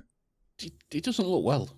He does not. Again, maybe sleep and dreams are all part of it, and like he can't sleep, and when he does, he goes into another world because there was a character that looked similar to him, but a lizard. Maybe dreams about himself as a lizard. So, yeah. No date on this. I think it's a wee while away. It's next gen. Maybe next gen Switch platform, 3. But it looked very similar to everything else they've released. But yeah, I think the original concept was they were going to turn it into an action RPG. I'd basically make it Game of Thrones, which was hot at the time. Like Final Fantasy 16 did. But I think they wanted to sell more than that. So they've gone traditional. It's so hard to latch on to TV series, especially that are hot at a particular moment, and the themes that a TV series represents, because it just, the passage of time, the time that it takes to make these games, like those things are just not relevant anymore, or that those themes are not necessarily relevant, or what people enjoy. So it's very difficult. So yeah, I wasn't best pleased by all this. It's oh fuck, doesn't look brilliant. It's a long time away. But they said, look, we've got something else for you. If you thought that was it, fuckface, Dragon Quest Monsters is coming back. So, sweet. No gameplay to show you. It's coming soon. Honest. Good. Oh, fuck. Looks like, I don't need to explain to you, Ben, but it looks like it ties in with Dragon Quest V because it's got 2 of the characters from that in the artwork. I know you spotted that. Oh, certainly did, yeah. Yeah. I was all over that. So we had a Dragon Quest Monsters recently after a long hiatus. The Dark Prince. And it was kind of really wank. I wanted to love it, but I didn't. I played it on the Switch to begin with, and I kind of thought, It's on the Switch. This is why it's not running great. It doesn't look the best. I'll pick it up in Steam. Fucking whack it all the way up to Ultra. Right, question for you. Just on that topic. Right, Dragon Quest, never played one, I don't think, or maybe for about fucking 10 minutes and give up. What makes a good one and what makes a bad one? There are no bad ones. But then why was the Dark Prince shit? It ran very badly and the system's in place. You'd have to play it, get a feel for it, but it feels like a budget title coming out of Square Enix. Right, okay. Okay, so it was just generally a bad release rather than a... It was bad release. Okay. Plus, Dragon Warrior monsters or Quest monsters, no. It came out in the Game Boy Color during the Pokemon craze. It did the Pokemon thing, I think, better. Enjoyed it much more. Behave. Oh, I'm serious. At the time when the two of them were beside each other, it was hard. Like, Dragon Quest monsters was in colour, and their sprites actually looked like things. You've got Ben thinking now, he's just started chewing his lip a little bit, like, maybe I should... Don't talk about the graphics. There is a breeding system in it, Ben. You'd love it. Okay. So, yeah, I was expecting something like another port. I know we've got a lot of them recently, but Dragon Quest VIII's sitting there ready to be used. It was also ported to the 3DS, similar to 7. Dragon Quest X is the online one. Nexus Mods did a great job, translated the whole thing to English.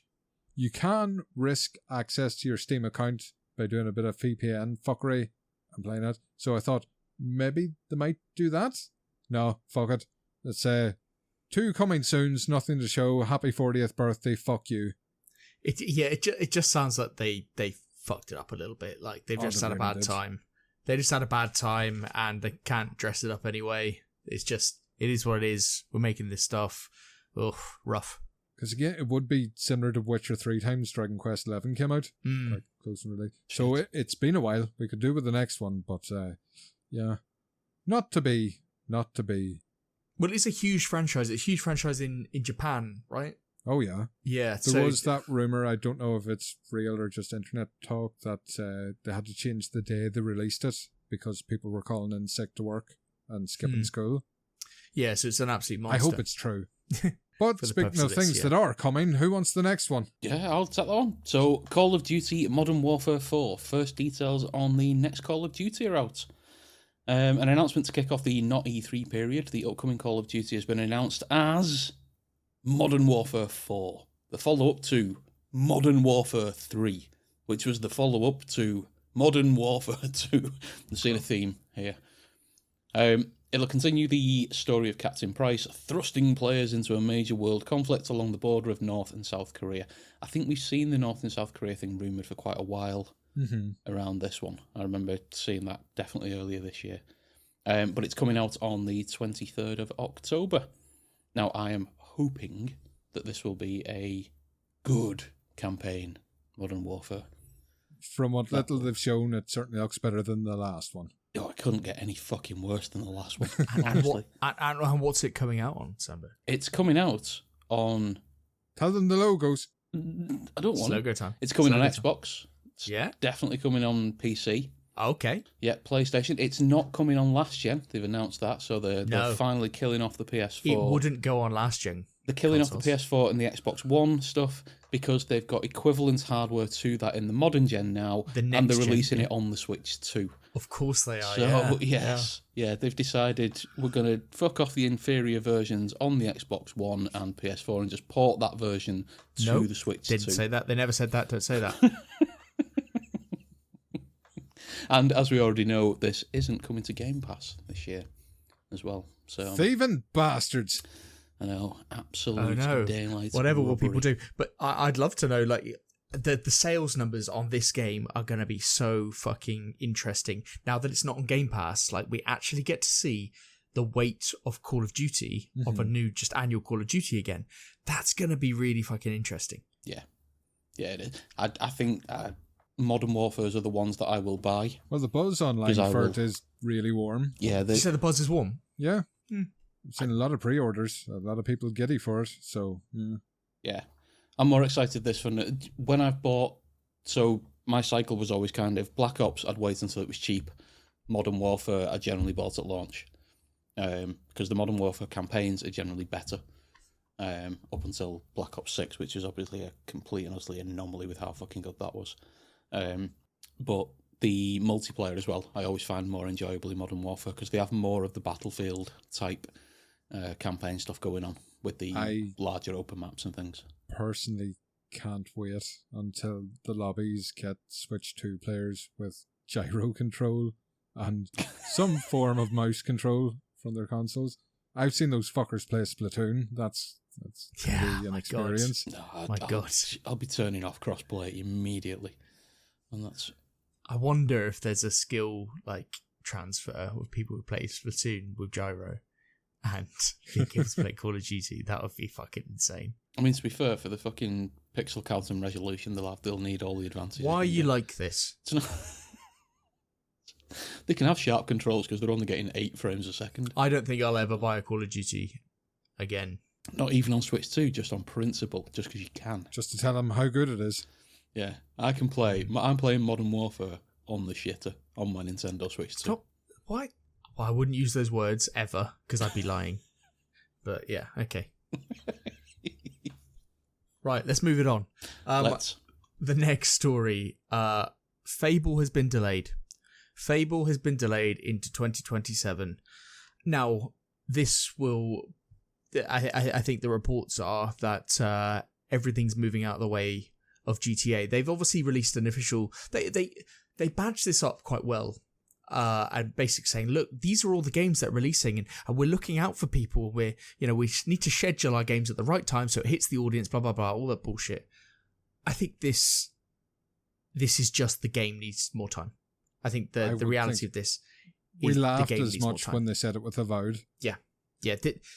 This game needs more time. It's hiding behind the GTA 6 thing. I think the thing that I went on the Twitter on the when they actually whatever post was made, and I looked at the comments, and it was all like, I think this is the right move. Yeah, that's the right call. Yeah, no, you gotta get out of its way. And all this. And I was thinking, what the you wet fucks? Yeah, I was furious. What the fuck? Like, no, you say this fucking thing is going to release. It's a delay because it's not fucking ready. Yeah. Just say and I hate this whole give them the time. Give people, let the game cook. Shut the fuck up. If I say something is delivered for a date, it's got to be delivered on that fucking date, else I get reprimanded. It's the same fucking thing. Especially if you said you were going to deliver it the same time the year previously. Yeah, absolutely. Like, burn once, burn twice, all that kind of bullshit. Like, This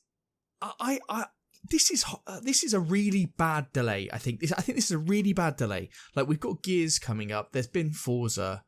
Okay, yes, some good games. The Halo campaign will hopefully be quite good.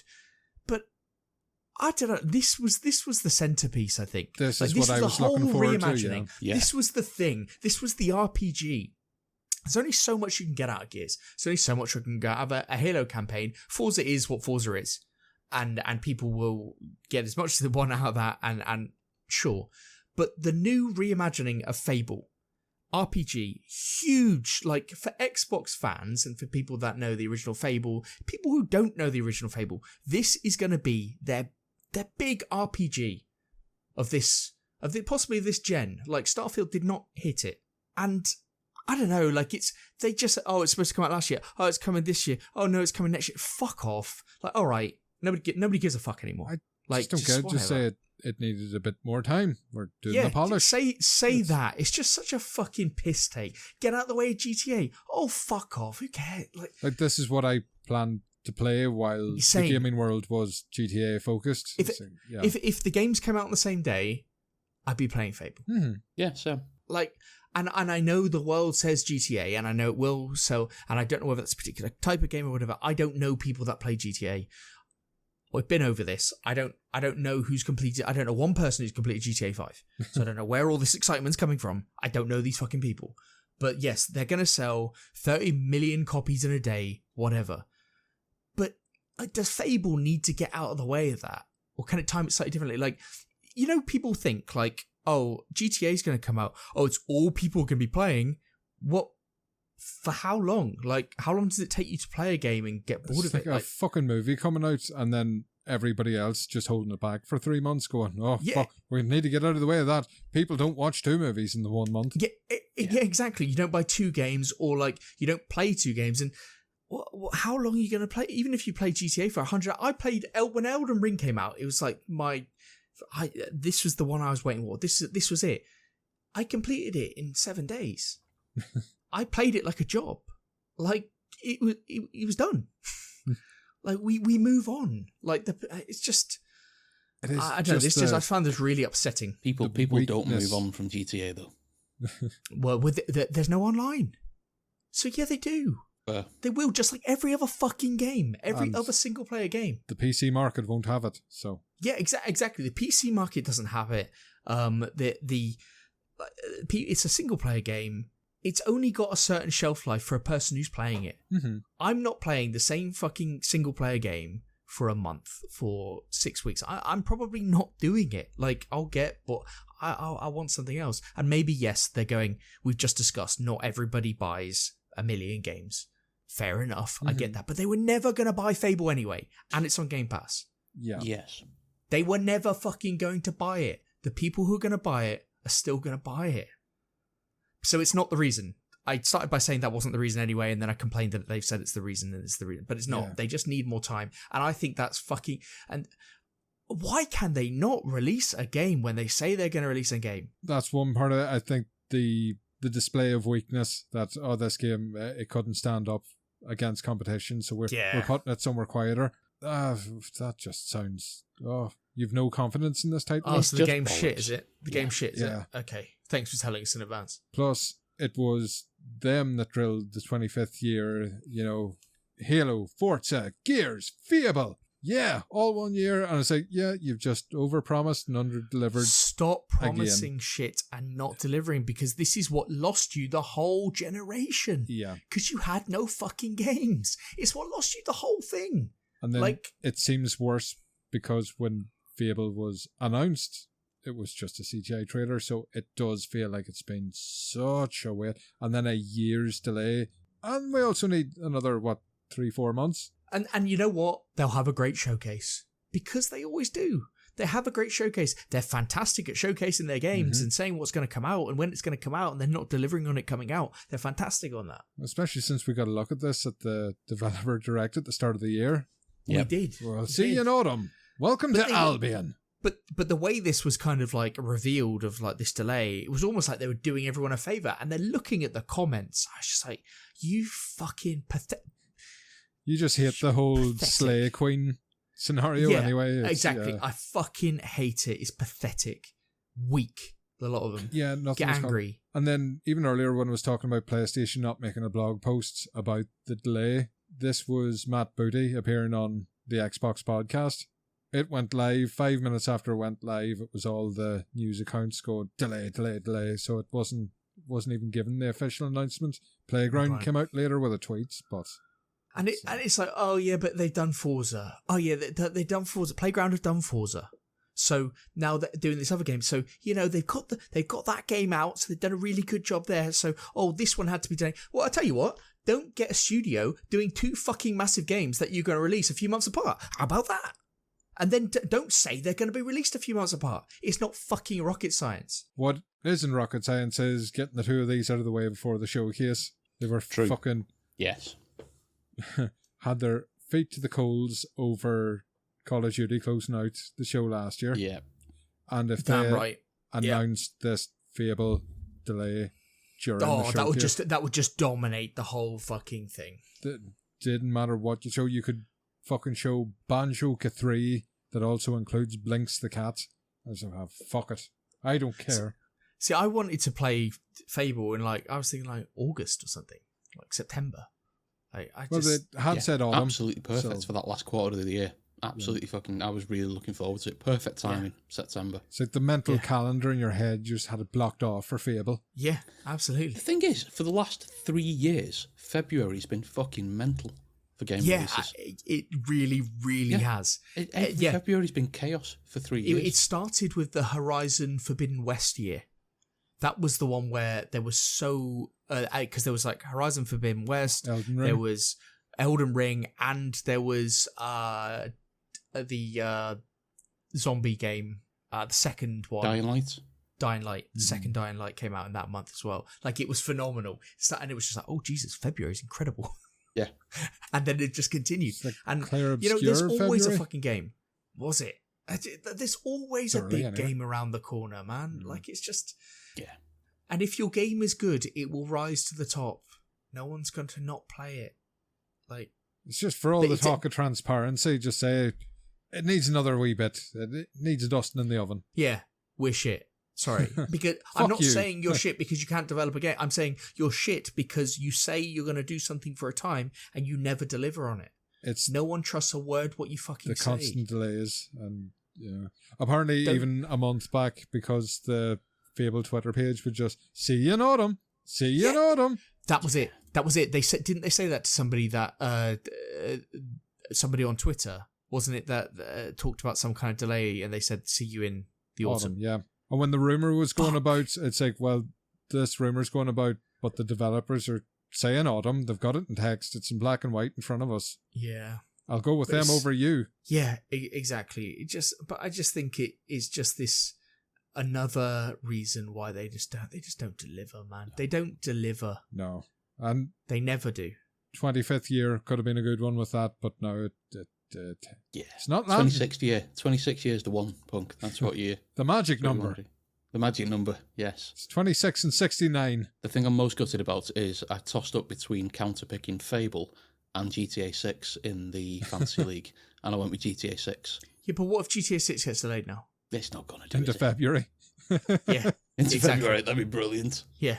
I'd do it, if I was Rockstar, I'd do it just to see how far I could make Microsoft push Fable. Oh, if they delay that again, there will be riots. But GTA could get delayed. They haven't started the marketing yet, right? There's been a lot. Pre-orders have all gone live and all that kind of shit, haven't they? You can still delay. Yeah, they could, but it feels like it's unlikely. I don't think pre-orders have any indication on it. Well, maybe it does. No, they've been really pushing the... It might not have started all the big push on the marketing, but definitely floating around the socials and stuff, there's a lot more hype around it now. Shall we stop focusing on what we can't play until next year and focus on what we have been playing? Sandbone Solo. Yes. I am scrolling down because I forgot what I've been playing. Right, I will start with There's one that two of us have been playing, so I'll leave that one till last. Forza Horizon 6, more of that, much more of that. Fuck me, that game is great. And it looks fucking phenomenal on my new system, so it's just good. And how do you find that content-wise? Because I'm seeing a bit of crying about that. So I've not finished unlocking everything yet, so I'm only up to 35 hours, I think, something like that. So not a huge amount. But the amount of people saying, "Oh, I haven't stuck with it. It's just more of the same." There is I think the problem is, and I said this, I can't remember which fucking podcast we spoke about it on. The further you're getting up the band unlocks, the more it's skewing the things to do towards like the jumps and the speed traps and the drifting zones. That's what I've noticed. Like there aren't enough races to just like. I'm now at a stage where I'm looking around the map and I'm going like, oh, what contribute? And I'm actually having to search out what contributes to the band stuff, and that's fucking annoying me. So it's like, all right, gone. Yeah, what's helped it though is they've released the seasonal stuff now. So they've gone into the next season and you've got your seasonal races. So that means all the championships and stuff have started, which mix up the classes, mix up the races, and just bring a little bit more variation to it. But I'm getting to that point now where the races are starting to get more varied on the car types, giving you more options on what to race. So it'll always keep me interested for that kind of stuff. I've got one band left to unlock, and then I've got everything unlocked at that point. So hopefully I'll get that done this week. But yeah, it turns into that thing now for me, the churn of just enjoying the world, enjoying throwing the cars around, seeing what I can do, dicking about with race difficulties, all that kind of stuff. That's where I lose my time in Horizon. I think the unlocking stuff has been good to have back, but it's maybe a little bit more of a grind than I expected it to be. Especially as you get to the later bands, because you have got to keep doing the jumps and the speed traps. And the jumps and the speed traps and all that kind of shit for me are good as they just exist in the world. They're good to do on the way to another thing to do. They shouldn't be the focus of the thing to do. But I think coming up to the orange band, I think the last one I unlocked with, and you can go into Anna, who's like the AI car assistant thing, and ask her what's next. And she'll give you a list of things where it's that you can go and do these races, or if you want to focus on the band unlocks, then recommend you do this event, this event, this event. So you can always keep a decent flow of things going. But it felt like fucking ages. Every time I went into Anna and went, what's next? It was go and do this speed trap. Go and do this jump. And I was just like, I don't really want to focus on doing that shit. I want to race cars and crash into people. I did, however, try the online, which I hadn't done the last time we spoke. And they have got, that is quite good. Because one thing Forza's always missed is sort of same class races. So they've always had class-based races, but there's always been a meta within that class, where you'll always see people just fucking off because they've got the right car, they've got the right thing, and there'll be like a midfield pack racing, and the winners are just, the top three are always off in the distance. But they've put, I can't remember the name of the fucking game mode, but they've put a game mode in it now where literally everyone just gets the same car, at the same tune, at the same spec, and you go through a series of 3 or 4 races as a like little mini championship. That's really cool. Yeah. It is. It's really good because then it comes down to the tracks, the handling, how you can.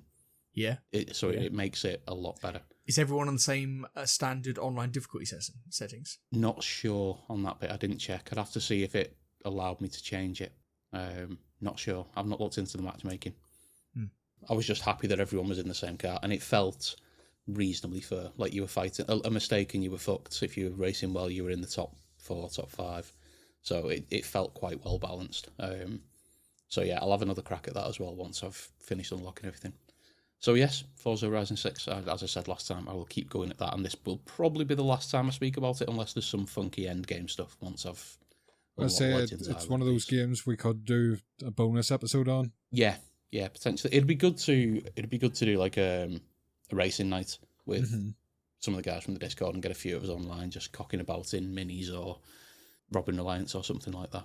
So, okay, the other one, right, so threw these in because I had one of them periods where I just thought, you know what, I'm going to jump into the Steam demo section and just have a cock about with some demos and see what's coming up, see what's in the popular stuff. So, I jumped in and played 4 that I highly recommend people having a crack at. Easiest one is Bolt Gun 2, because that is Warhammer. It's more Bolt Gun. It feels a bit nicer. It feels a little bit snappier than Bolt Gun 1 did. But Does it's it more still Bolt have Gun. the dedicated button for shouting for the Emperor? Oh, no, I didn't check.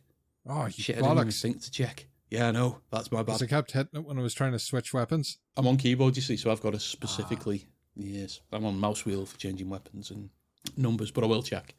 But yeah, that plays great. The demo throws a load of weapons at you really quickly. It still allows you to kill all your friendly teammates, which is brilliant because you can just run around a corner and just shotgun somebody in the face, and then you only realise that split second too late that it was one of the guys that was helping you. But yeah, it's a mobile gun. Looks really good. I'll probably pick that up when it comes out. Next one was a little game called Trees Hate You. Now, this is funny as fuck. I saw a little video of this floating around on YouTube. Basically, there's a map that looks like a kind of slightly 2D, 3D Zelda-ish type. Not quite isometric, but just offset 2D. And you've got to make your way through this thing, and it just looks like a field with some paths and some trees. And you've got to get through it. But every fucking single tree tries to kill you in one way, shape, or form as you go through this level. You literally, the first thing you do, you walk past a tree, the fucking thing just leans over and squashes you to the floor, back to the checkpoints. You go, right, okay, I've got to run around that one. So you run around that one, you get to the next tree, a fucking gun pops out of the tree and it shoots you in the head, dead, back to the checkpoint. It's like, oh, for fuck's sake. And it just escalates as you go through. So, like, jumped down one set of stairs and all of a sudden there's a tree being fired at me like a rocket that's just going flying across the screen. That killed me, dead as fuck. There was one point where... So the way we played this was quite funny. We did pass the controller, so I had the wife and kids. We were sat at the screen just going, right, just have a go, because it looked funny as fuck. And we pissed ourselves for a good, solid 45 minutes and still want to go back to it. Because there was a point where it let you kind of go all the way back to the start, but on the next level up, and there was like a little coin collectible that you got, and you thought, oh, that's quite cool. Right, I'll head back to where I was now. And once you've collected the coin, you turned around to head back, and a fucking tree just appeared out of nowhere and kicked you back right to the first checkpoint, so that you landed on it and triggered that as your first checkpoint. So you then had to do it all again. But then it had changed some things going through. So there were trees where there weren't trees previously. And honestly, the whole thing is fucking hilarious. If you're just sat in a room with some mates or the missus or whatever, just stick it on. It's a free demo on Steam. We got nearly an hour's worth of entertainment out of it and still didn't finish the demo. And it was just fucking... If you sat having a few beers in the house and you want to stick something on and piss yourself, perfect. Absolutely perfect. So definitely try that. I had a crack at that Tears of Metal that we were talking about a few weeks ago. That is... So it's a... I've copied it here. So it's a medieval hack and slash co-op roguelike. So basically you're working through hordes of enemies in a row, like really small levels with like little battle markers on them. You're going through, getting collectibles, killing a load of enemies, killing a few bosses, end of that level, pop up, pick your next bonuses for the next one, move on. But basically you are the Scottish fighting the English. So it just keeps talking about the English. You're going to kill all the English. How you're going to... it's exactly your type of game. Oh, game of the year. Yeah. You just spend the entire thing just slaughtering the English. You get to pick your... As I was looking through it, 'cause it's only the demo, so you don't see loads of stuff. But there's 4 characters, it looks like, you'll be able to choose from. Each one of them's got its own special moves and combo attacks. The upgrades are exactly what I'd expect from a road. Like, it looks like there's sort of like 4 classifications that you can put on block, you can put on normal attack, heavy attack, etc. But then you can customize your squad as well. So you take a little army of 4 people into the level with you, and you've got spearmen, bowmen, all that kind of thing. So you can like build yourself a little tailored army to go along as well. So it honestly really, really fun, and the combat is good as well. I think for me as a roguelike, it's probably the perfect thing because I love them big fucking hack and slashy things. It's less of a 2D type environment. It's full 3D environment. And again, just loads of fun. Looks like it'll be great when it comes out. So definitely recommend trying that one. And then the last one was one called Corsair Cove, which looks really interesting. It's basically a city builder, but you are pirates. So it's all these little island complexes that you can build your pirate haven in. And exactly what you'd expect from a city builder. You need your town centre, you need your habitats, you need your grain farms, all that kind of stuff. But the thing that's different about this is because you're doing it in a cove, you've got verticality to the building. So you can, like, the first time you get to put a tent or a house down, it says you can place these on the side of cliffs. So you've literally got your town on the beach, and then you just start putting like rows of encampments, and it builds little tracks along the cliffs in front of them all. And then you drop ropes down instead of putting stairways and stuff in to get down, and you see the little pirates running up and down with resources. And then you can bridge across from cove to cove. So you can kind of go across the level, but also quite high in the level. And it looks like you can go, as long as you can fit it in, you can have as many rows as that. You can basically build tenements up the side of this fucking cliff with all your things in. And then you can put warehouses and everything there. So just a really neat little twist, I think, on like the traditional city builder. So yeah, well worth having a go at that as well. There was also a load of absolute shite that I played, but I'm not talking through that. So they were the 4 that kind of stood out and went, yeah, let's have a crack at them. And then the one that you've been playing as well, Ben. 007 First Light. Go on, give us your thoughts. It's so... I assume a lot of people will know about this game, but it's a narrative-driven action game, so it's very casual gamer coded. It's a movie tie-in. You don't upgrade, you don't get skill points or mission scores. You just play the game. It's like a mix between Uncharted and Hitman. I think. I mean, I say that only having played really Uncharted 4 and a bit of Hitman. And I think there's a lot that I probably don't like in general usually, but I absolutely fucking adore this game. I think it's incredible. I think it's, for the game that it's trying to be, it 100% nails it. I'm about 70% of the way through, I think.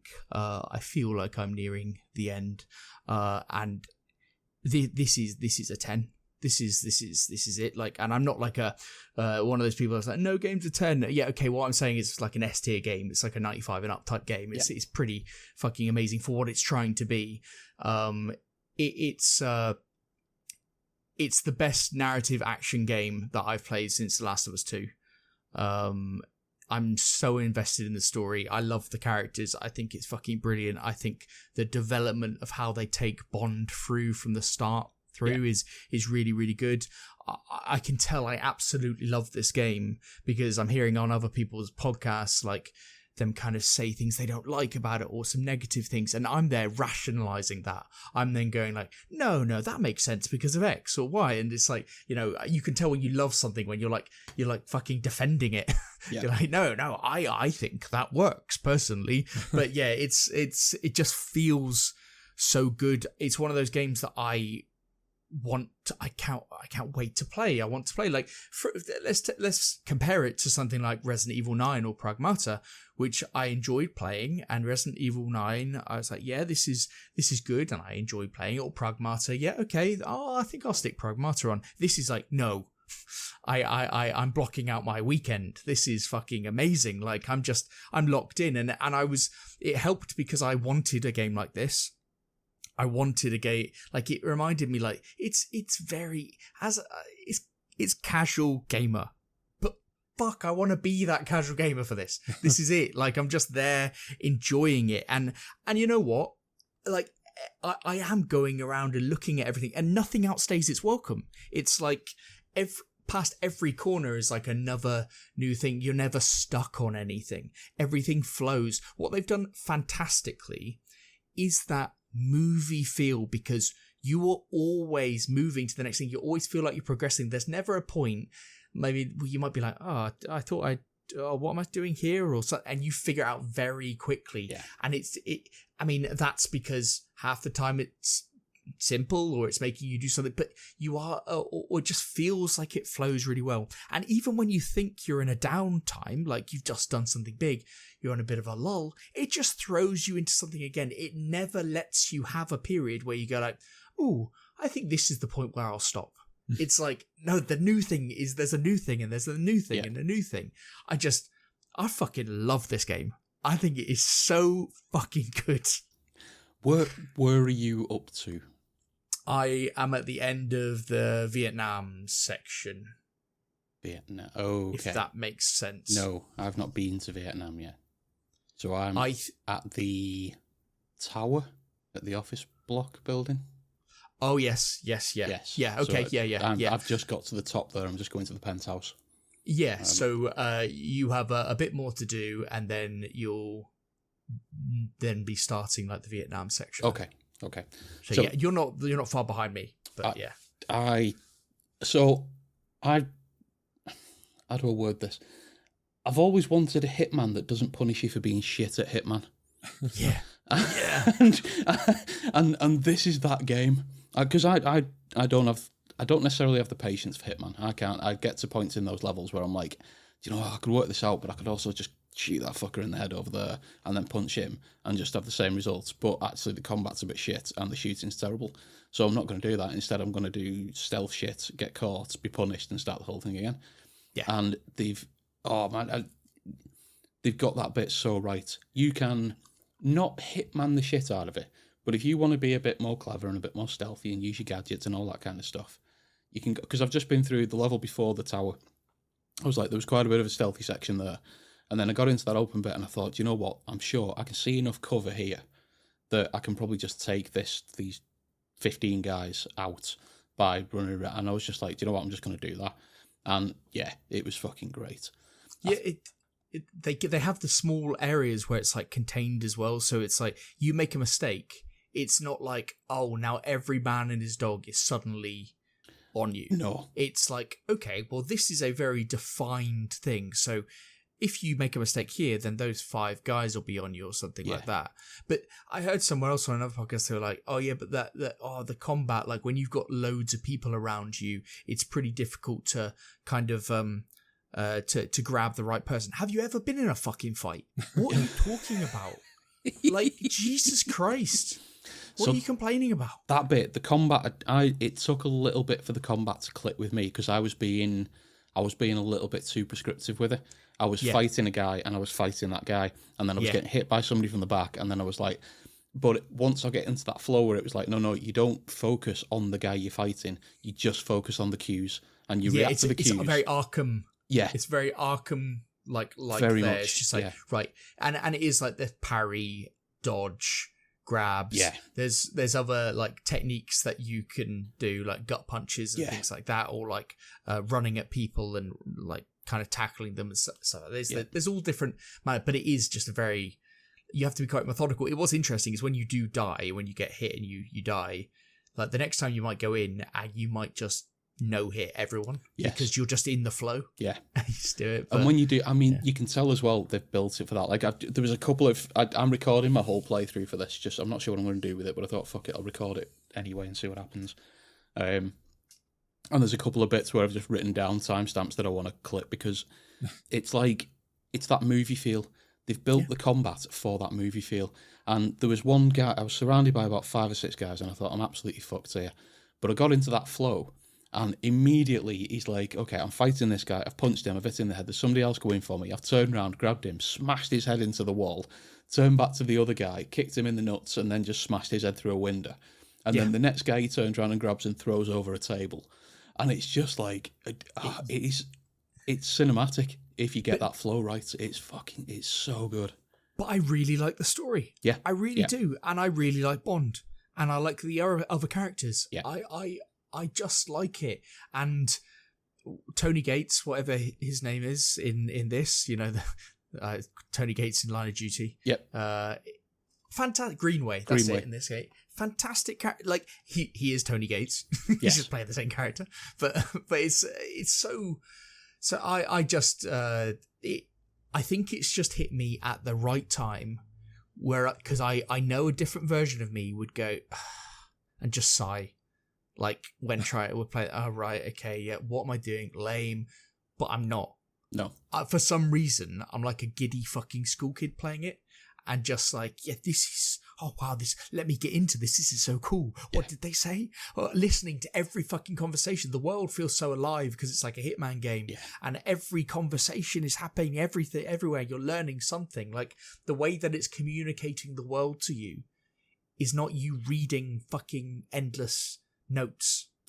Have you noticed how fucking good those casual conversations are just in the open world as well? Good. Like you can just hear nothing to do with you. You can just hear a conversation started and just stand and listen to the conversation, and it continues. It doesn't, and it feels so natural, and the world feels so alive. Yeah, like it's just like I get it. I get the criticism, but this is the game it's trying to be. Yeah, like and a lot of people like this type of thing, and it is that movie type setting stuff, and it's fucking cool. And I love the fact this is James Bond set in a modern time, but like reimagining it from the start. Yeah. So I hear it's got a very similar introductory story to that of the original books and all that kind of stuff, but just adapted for modern times. But that means it's modern James Bond. Yeah. Just and I can't wait if there's DLC. I can't wait if this, if they announce that they're going to do more games. I really fucking hope they do. Like this, if this is a setup for them doing that, and they're going to do more in the future, like fantastic. Yeah. I can't get enough of this. I think it's fucking good. So I stopped playing it to record this. I was playing it before we came on here. Yeah, and that was not. And Sambone, I saw you playing it, and I was jealous. I was looking at this fucking doc, and I was like, "Fuck me." So just from the sound of it, I have it on the to-do list. Haven't got playing it yet, but sounds like Indiana Jones. That CM.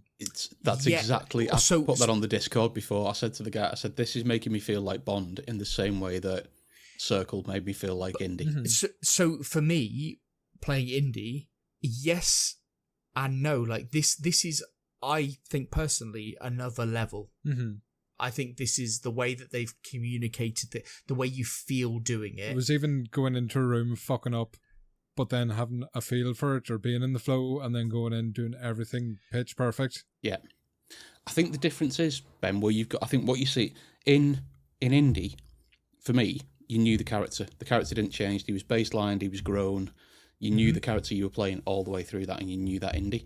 I think there's a hell of a lot more character development in this. His relationships with people, him coming from that first level, you can, even to the point where I am in the story now, he's a more mature Bond already. Yes. Through. But but the gameplay difference for me is the exploration, because this doesn't have true exploration. No.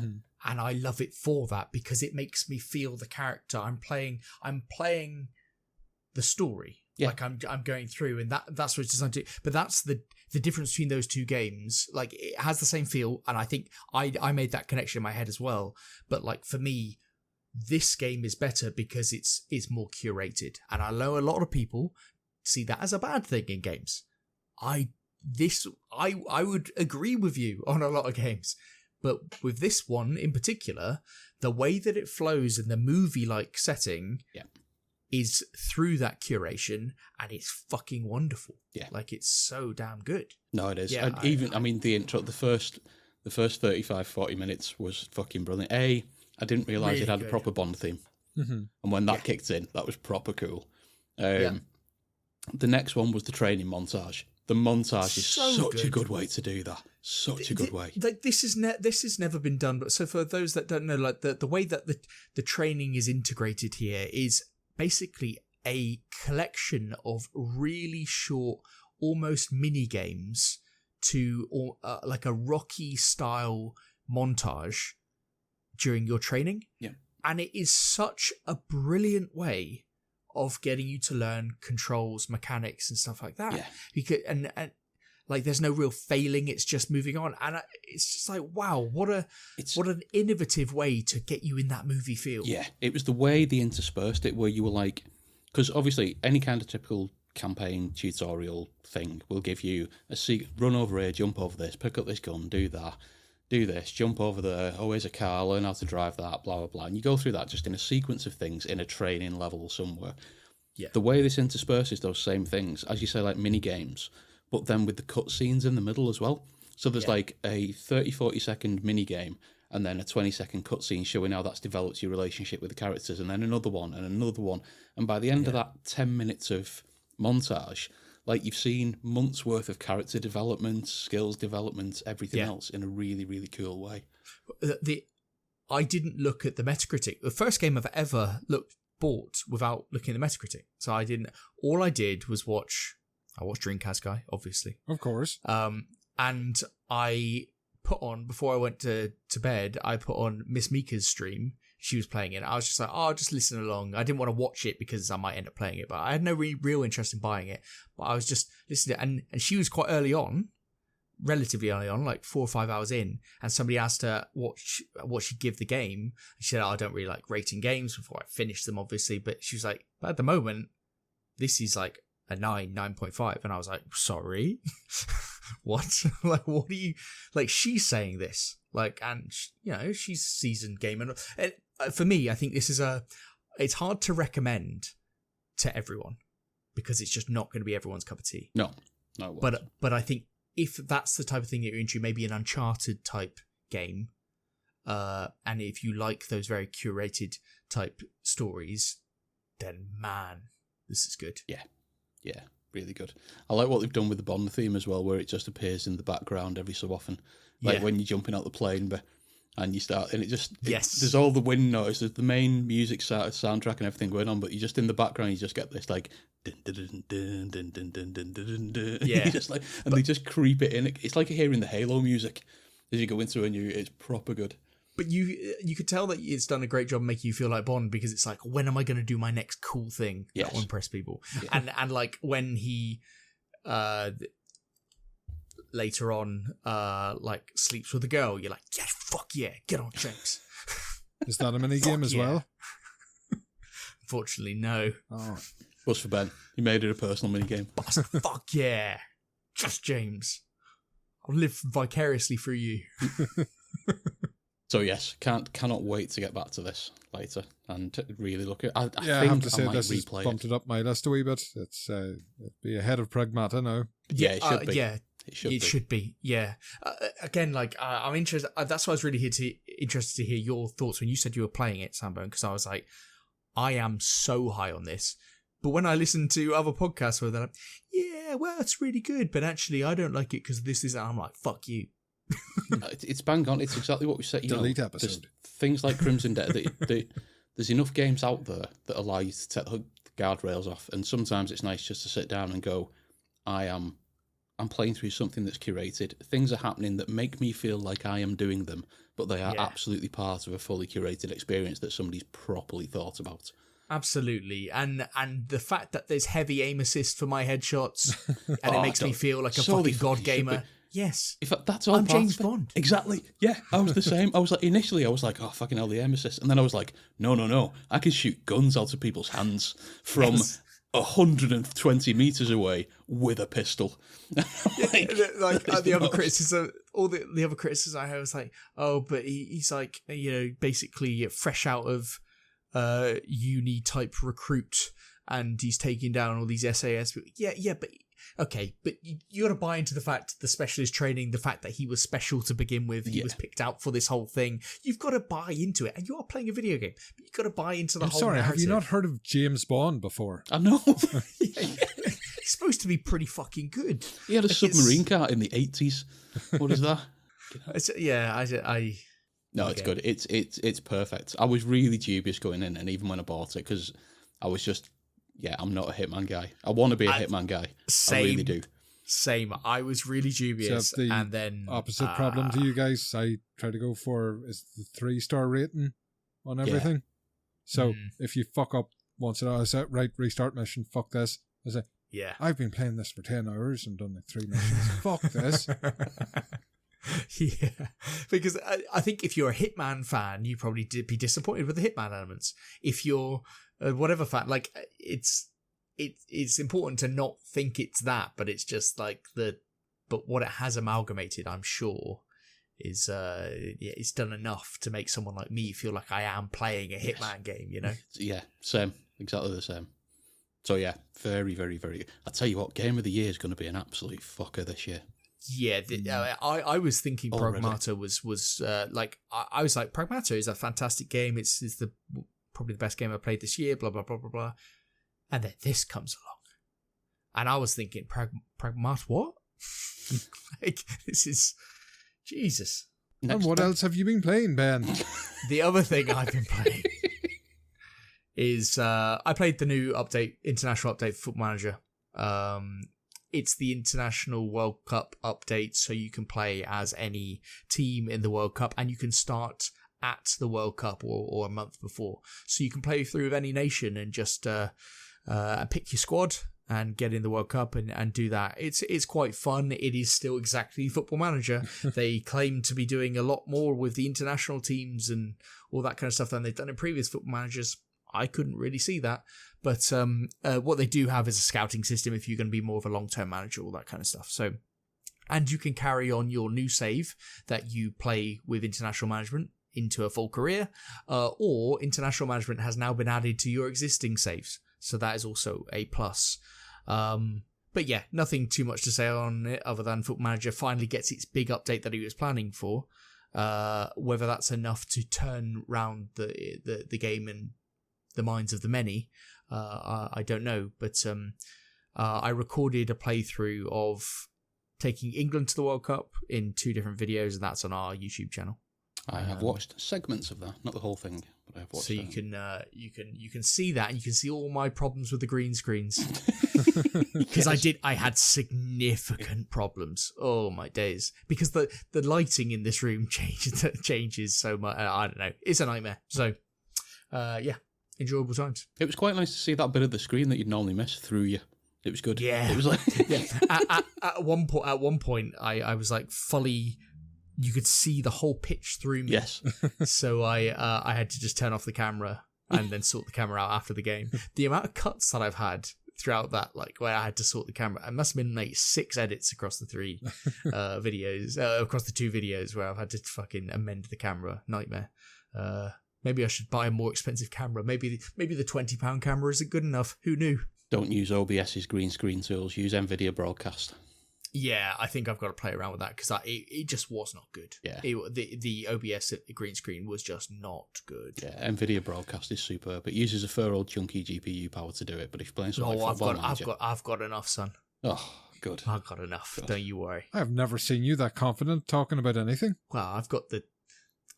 but before the King Sambo here, I've got a pretty damn good GPU. So if we cast him aside, then I'm up there. I'm a prince. Right. Well, I will hammer through a few of these quickly because yes, I am aware of the time. No, all good. You've put some effort into writing about these. These are I read through these before. Good. So last recording, I talked about Zero Parades for Dead Spies. It was the follow-up to Disco Elysium, and the whole thing up in the air was the fired creative leads from the team. Would they be able to make the difficult second album? In a nutshell, look, anybody that's interested in Disco Elysium's probably already playing this or played it. Yeah, it's just as good. It's fucking brilliant. The only thing that lets it down, doesn't have the soundtrack by British Sea Power, and in Disco Elysium, that was instant. Walking in there and the music starting up just got you in the zone. So it takes a bit longer to get started, but once it gets going, it really gets going. I'll probably talk more on the next episode about this one, because we had children visiting over the bank holiday, and I was explaining it to you guys. At one point, I got involved in a turf war between two doctors. One doctor had stolen something from the other doctor. Now, this doctor seemed quite reputable, and I trust him. It looks like he cleans the place. The other one's an absolute scumbag, but I have an operant that is in a coma, and he said he has some homemade cocaine ketamine mixture that might wake him out of a coma. You could try that, but I couldn't afford it. But he said, if you get something back that was stolen from me, you can have it. I was like, fuck, I don't care. So, had to wait till night, went to the other doctor, didn't have a lockpick, because I couldn't afford one. So I broke my shoulder putting the door through, which is an option open to you.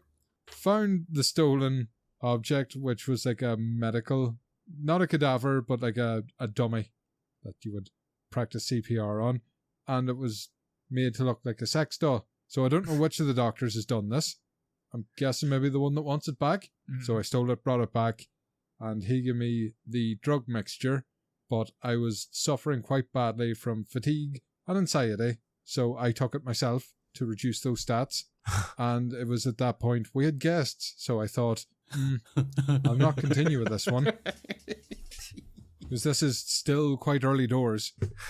So yeah, the writing's fantastic. I'm still getting used to juggling, because you can smoke. That will take away, I think it takes away some of your anxiety, but it'll up your fatigue. Alcohol, drugs, all do the same sort of thing. And you can't rest often enough to get rid of it completely, but there's skills, there's perks, there's the thought system.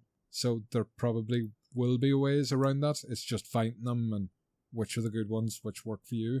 But fucking brilliant game so far. And if it wasn't for other titles these previous 2 weeks, I would have just hammered that constantly. Now, I will mention Absolum again. It was one of my Game of the Year nominees on another show. With the kids there, they love this. I love this, so we played a lot of that. Brilliant. Fuck, that game only gets better the more you play it. I saw you playing it a lot over the weekend. Yeah. I didn't know if you were playing it or your account was just lying again. Oh, the kids were taking turns on it, so work away. It's like, yep, just keep going. Get me plenty of crystals. Don't spend any. Don't improve. So, some of the builds, I had one for every... You can do counters in the game if you attack at the same time as an enemy. It's like a parry, but that would summon 3 skeletons. And then I found trinkets that multiplied that. I crashed the game on the ROG. Brilliant. I have mastered this game. So, yeah, everybody, if you haven't played Absolum, give it a chance. Budget title, it's on Game Pass. Available everywhere, has crossplay. Fucking brilliant in single player. Magical in 2-player. I thought it was excellent. I played it coming up to the Game of the Year when you nominated it, and yeah, I thought it was really good. I didn't give it the time it deserved. If we got unfortunately, online with that, with some rum, it is. Yeah, we should do this, definitely. Echo Generation 2 came out, and not the longest of titles. I managed to breeze through it. 7 hours in the save profile anyway. Oh, right. Okay, it's done, is it? Yeah. The first one wasn't that long either, but... What do you think? Enjoyed it. The last boss, I basically had to respect my characters for, breeze through the rest of it. It's a quite simple but good deck builder. Yeah, if anybody's struggling towards the end, just put all your skills into defense and more cards rather than attack more. Seems to be the way to go. What would you recommend? Because I was interested in this game. I thought it looked really good. You would be a hard sell on. There's a couple of things that annoyed me that I think would fucking annoy you. Having to repeat screens a few times to make enemies respawn, to get more experience, build up, look for certain cards that you get from beating enemies.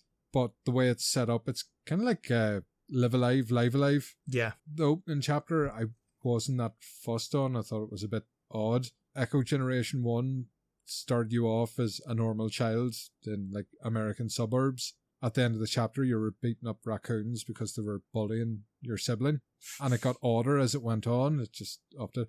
While this kicks off and it's a child with psychic powers killing soldiers and there's mutants running about. So it starts as it means to go on. Nice, okay. But then second chapter, you meet different characters, other chapter, and all the characters in the different chapters meet up for the finale, which it was very nice. The thing that fucked me off the most, there are some scenes, they're not cutscenes. They should be cutscenes. So you're stuck on a group of people, or it could be a car driving, and it's just text box, text box, text box, text box. And it's kind of no voice acting. Yeah. Yeah, which I know you don't like. Oh. They really could, because they've these fantastic voxel figures for all the characters. If you bounce between them or got a couple of more animations in, like the text box thing doesn't annoy me personally, but when it was basically a static image and you go on continue, Yeah. that week there, I didn't like the story as much as the first one, but then again, I was completely shocked and caught unaware by the first one. I also preferred the classic turn-based rather than the deck builder, because sometimes you can just get a bad draw of cards and you're done. There's no way around it. But definitely worth a playthrough. 7.5-ish, 8 maybe. But I loved it, and I don't care what anybody else thinks. Good. And then got on to Mina the Hollower. Oh, the biggie. So there was a bit of drama about this one before I started. I was waiting on my Kickstarter code, because I kickstarted it 4 years ago. It burnt my hole that Dreamcast guy got a copy of this game before I did as a financial backer. I know, I enjoyed telling you that. Somebody that believed in them, give them hard-earned coin, and paid more than the game sells for now. He probably did back them as well, though, to be fair. I wouldn't imagine it. That boy had to beg the internet for new teeth. I don't think he has a lot of coin. Bless him. And then I was talking to Rob Shack on the Discord, and he said it was a shame it wasn't Play Anywhere. And Rob Shack, you fool. It is Play Anywhere. I checked it myself. I did my homework. And then went on the Xbox store page and they'd removed it. I say, oh, balls. Because they sent a survey out to see what platform you wanted on. And I was weighing it up. I could play it on the Switch. Could be done. That's a Link's Awakening thing. Keep it all tied to Nintendo. Lovely.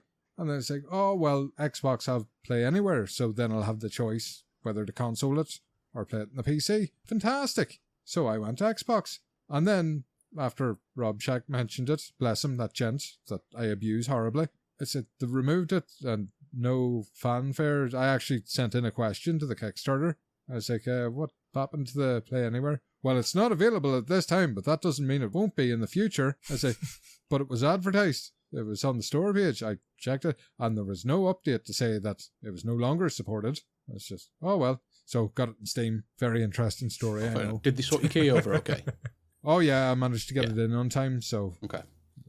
I would have sorted it some way or another. Now, Mina the Hollower is basically Link's Awakening. It looks like it, it plays like it, but instead of Link, you're a cartoon mouse that can dig underground very quickly. It is good. So you get a choice of 3 weapons. I went with a whip because the sword seemed very short. You get to try all 3 of them out before you pick the one you're sticking with. The hammer was slow, probably very powerful, but didn't look like the way to go. But the whip, good range. I think that's a common choice from the sounds of it. I think everybody's on it. You can buy every weapon later on in the game, but the starting one seemed like an important choice. You can't attack diagonally in this game. Well, not yet anyway, maybe you unlock something. And nearly every flying enemy in the fucking game comes at you in a diagonal pattern, and they're impossible to hit, and it fucks me off no end. That's a pain in the ass. It really is a pain in the arse. Now, they did that in Link's Awakening or the top-down Zeldas, but because of Link's sword having like 45-degree arc all the time, Yeah. or 90, You were fine. whichever, Yeah. it was never a problem, but it really sticks out in this, and they can poke you off and knock you off ledges, which takes off a lot of your health, and it's a Souls-like game, so there's a currency called bones, and when you die, you may lose them. You get one chance, a spark. If you get the spark back, you don't lose your bones. But if a certain boss enemy gets it after a run, I lost a lot of bones at the start of this game. So Did you get poked off and then lost your bones? I know, a tale as old as time, and I'll do it again. But Is that attack thing something specific to the whip though? Like if you have the sword, does the sword all have the arc? weapons They're all the are same. 4 directions. Right, okay. So found if you let them try to attack you, try to burrow underneath them, they'll attack where you were, you can finish them off. But to burrow, you need to jump into the air, which causes a slight delay before you land onto the ground and move, and you will get caught on the way up or the way down by the enemy, normally, in my experience. I have got better at it, but it's sticking at me. The hitbox thing, they're just missing. And I've got a bonus on the whip now that if I hit them with the very end of it, it does extra damage. And just trying to line them up is just not... Maybe I'll get a feel for it the more I play, but it's just not lining up yet at the moment. How much have you played so far? Quite a bit. I've done the first power generator, basically the temple in these games. But I spent a lot of time grinding, improving skills, buying things at the shop, building the character up a bit. The one thing it does really well, nearly every screen has a secret. If you explore, there's things to burrow, things to break, and if you pay attention to the decorations, they're there, they're signposted. It's not like you needed to read a guide and find them. Say, if you pay attention, there's enough around there. So after upgrades, after their trinkets, their sidearms, secondary weapons, so upgrading those, collecting more, find more, it is becoming a bit more manageable. But like everybody I talked to people that reviewed this game, and they're just, just stick the accessibility options on. Like you make yourself invincible, or you can reduce the damage output to basically 0. What's the point in that? Might as well not play it. It's not playing the game. That's the same as like with that Fox game. What was the Tunic? Yeah. It's I get it, and part of me suspects the reason this reviewed so high is because you could just stick it on invincible and you've finished a beautiful Souls game. That was the thing for me. Like the reviewers, some reviewers I listened to went, this game is actually really fucking difficult. Oh yeah. And at times it was a bit obtuse when they were just walking around. I think that's why what Giant Bomb said. I don't know if you've listened to that soundbite. I think I did. I think that was the general feel. Like good game, but very difficult and wandering around for a long time, not knowing where to go for different things. Yeah, I think they said it had missed the Zelda thing that they were aiming for because of that. Because it felt like there was a lack of direction in a lot of points. And one had completed the whole game without something the other one had found, which made so that you could hold 2 things or something. And he was like, "Oh, what? You can do what?" And he completed the whole game. So like there are things you can actively miss and all that kind of stuff, which is fine, and actually that's what can make some of these games great. But it did make me think, like, how is this? I was wondering how people completed it so quickly and got through it and reviewed it. That was my thinking. Like, how have people reviewed it? Because it's reviewed so massively. So like 92 on Metacritic, highest game rated of the year, and then I'm there thinking, yeah, but this game is going to be really fucking difficult. And they only got the code, so that's when he got something right. Yeah. How's this happened? And not to boast, but I'd say if I'm struggling, that a lot of people are. Yeah. Yeah, because you've done Silk Song, you've done all that type of stuff. Like, you smashed them all. So, yeah, this to me is like I don't want to play this game because it's just going to be too difficult for me to be enjoying, I think. Just what gets me is if Link was in this with a sword, he would fucking destroy all around him. It's just that very basic thing of I should not be missing enemies or falling short of them. Yeah. It's just not pixel perfect. But music's lovely. The visual style, they've nailed it. And I I do love exploring and finding hidden areas. It gives you that little dopamine rush. Yeah. But there's just something about it that's holding it back. And then everybody just saying, "Oh, sure, stick on accessibility and fly through." It's like, but no, You're missing the point. I want to beat the game. Yeah. If you have to do that, then that's probably some type of issue that you either don't want to improve to get better, or there's something fundamentally wrong with the game that you can't easily get better, so that you look to accessibility. Yeah. I can't lie. I am enjoying it. It's just there's a few things. Just maybe it is the high Metacritic. I'm sitting there going, this is 92, this is 93 in OpenCritic. It's not really feeling it yet, but maybe that'll come in time. I've kind of spent, well, since I got it, I've kind of been building the character up, getting the resources, buying upgrades, so I can comfortably take on things that were stonewalling me previously.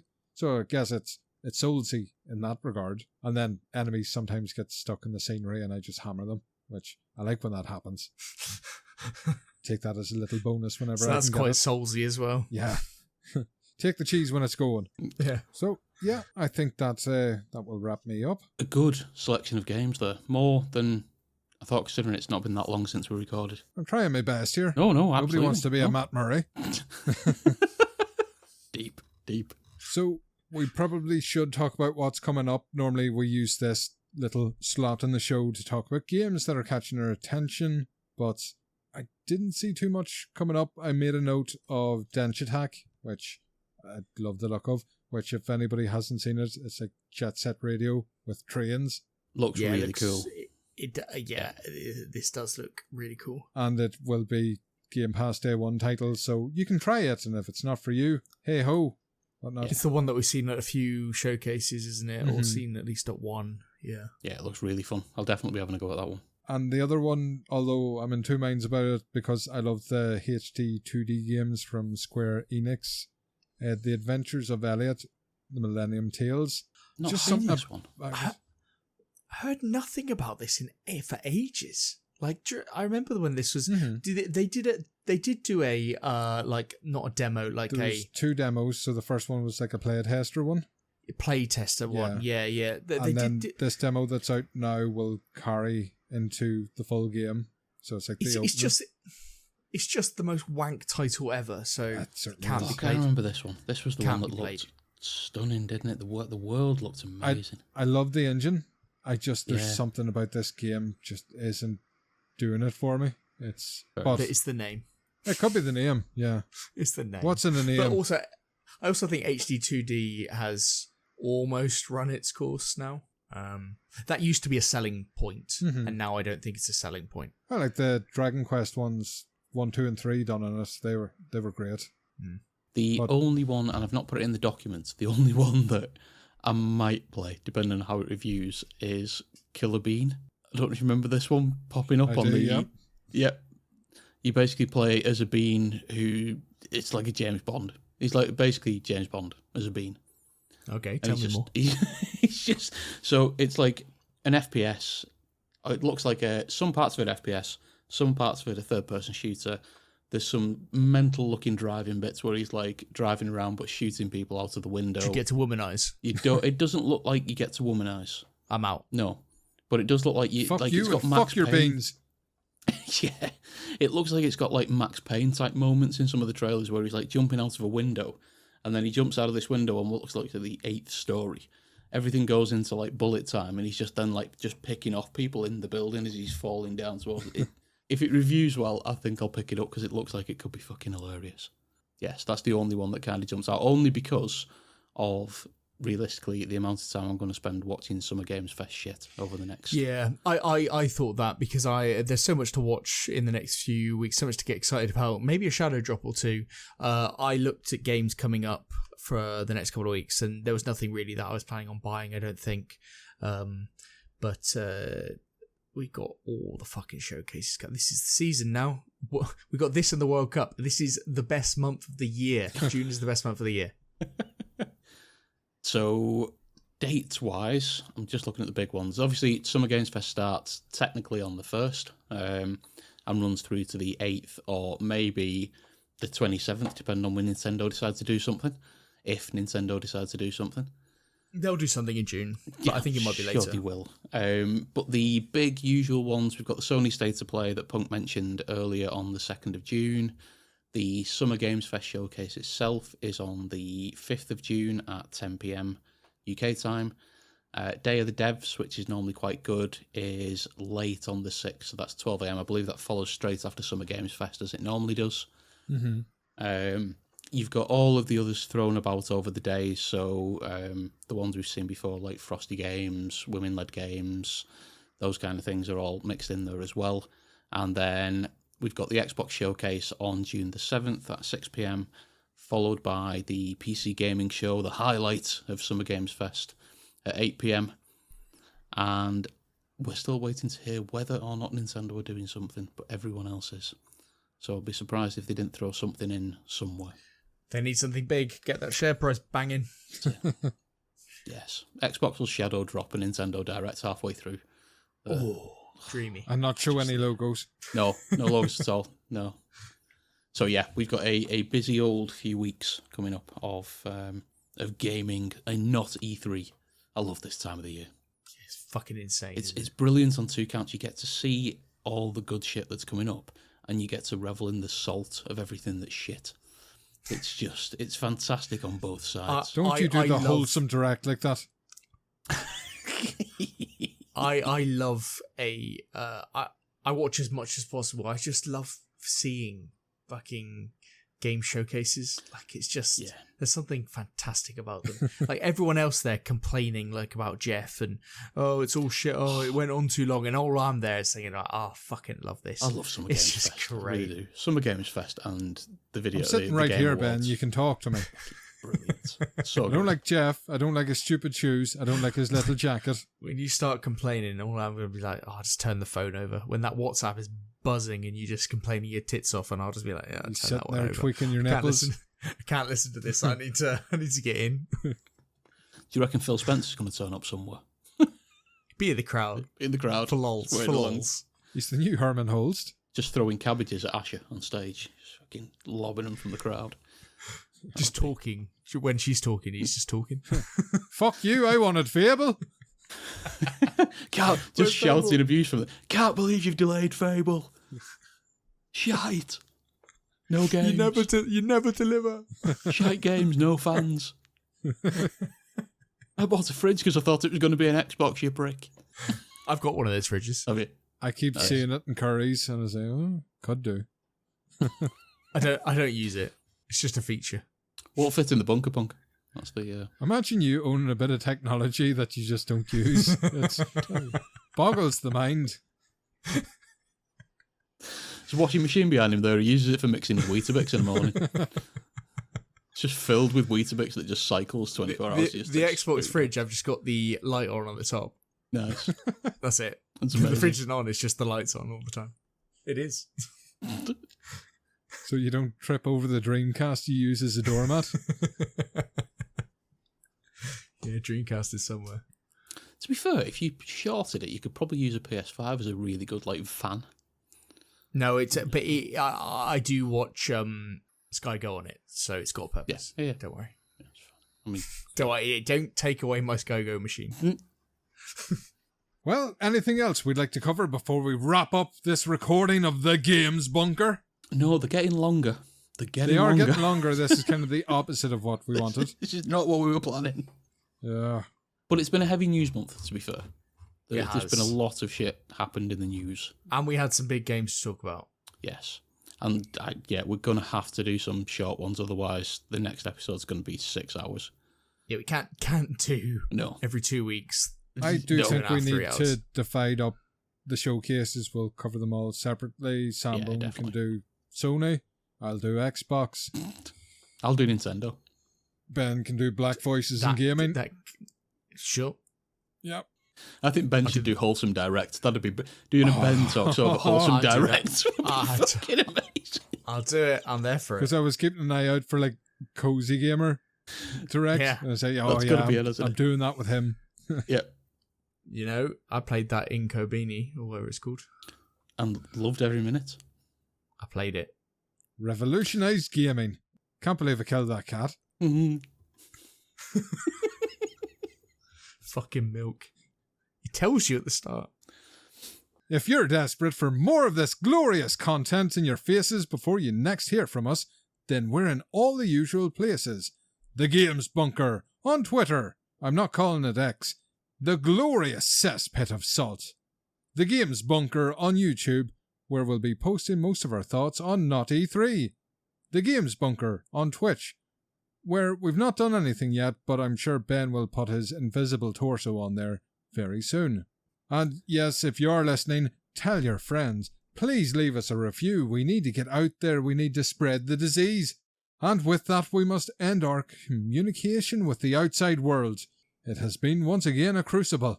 I don't know how much I'm going to cut out of this in the edit, but it has been a lengthy recording. Yes. So thank you for joining us as we're trapped together in this little blue pallet bunker full of recycled farts and a rising sexual tension. Ben just looks tastier after every 15 minutes. Sandbone, I'd have to be pretty drunk. Mm-hmm. Fair. So thank you for listening. I'm a difficult wank, punk. Pardon? I'm a tough wank. How calloused are your hands? So thank you for listening. Bunker Hunk, thank you for joining me. Sure. Riveting. Bunker Not So Drunk, thank you for joining me. Always a pleasure. Never a chore. And thank you, Bunker Punk, for keeping this whole thing flowing and short and snappy. We have been the Games Bunker.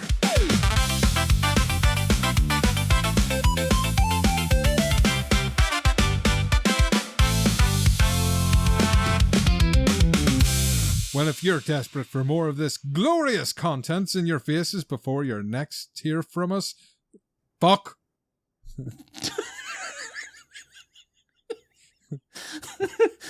Yeah, try again.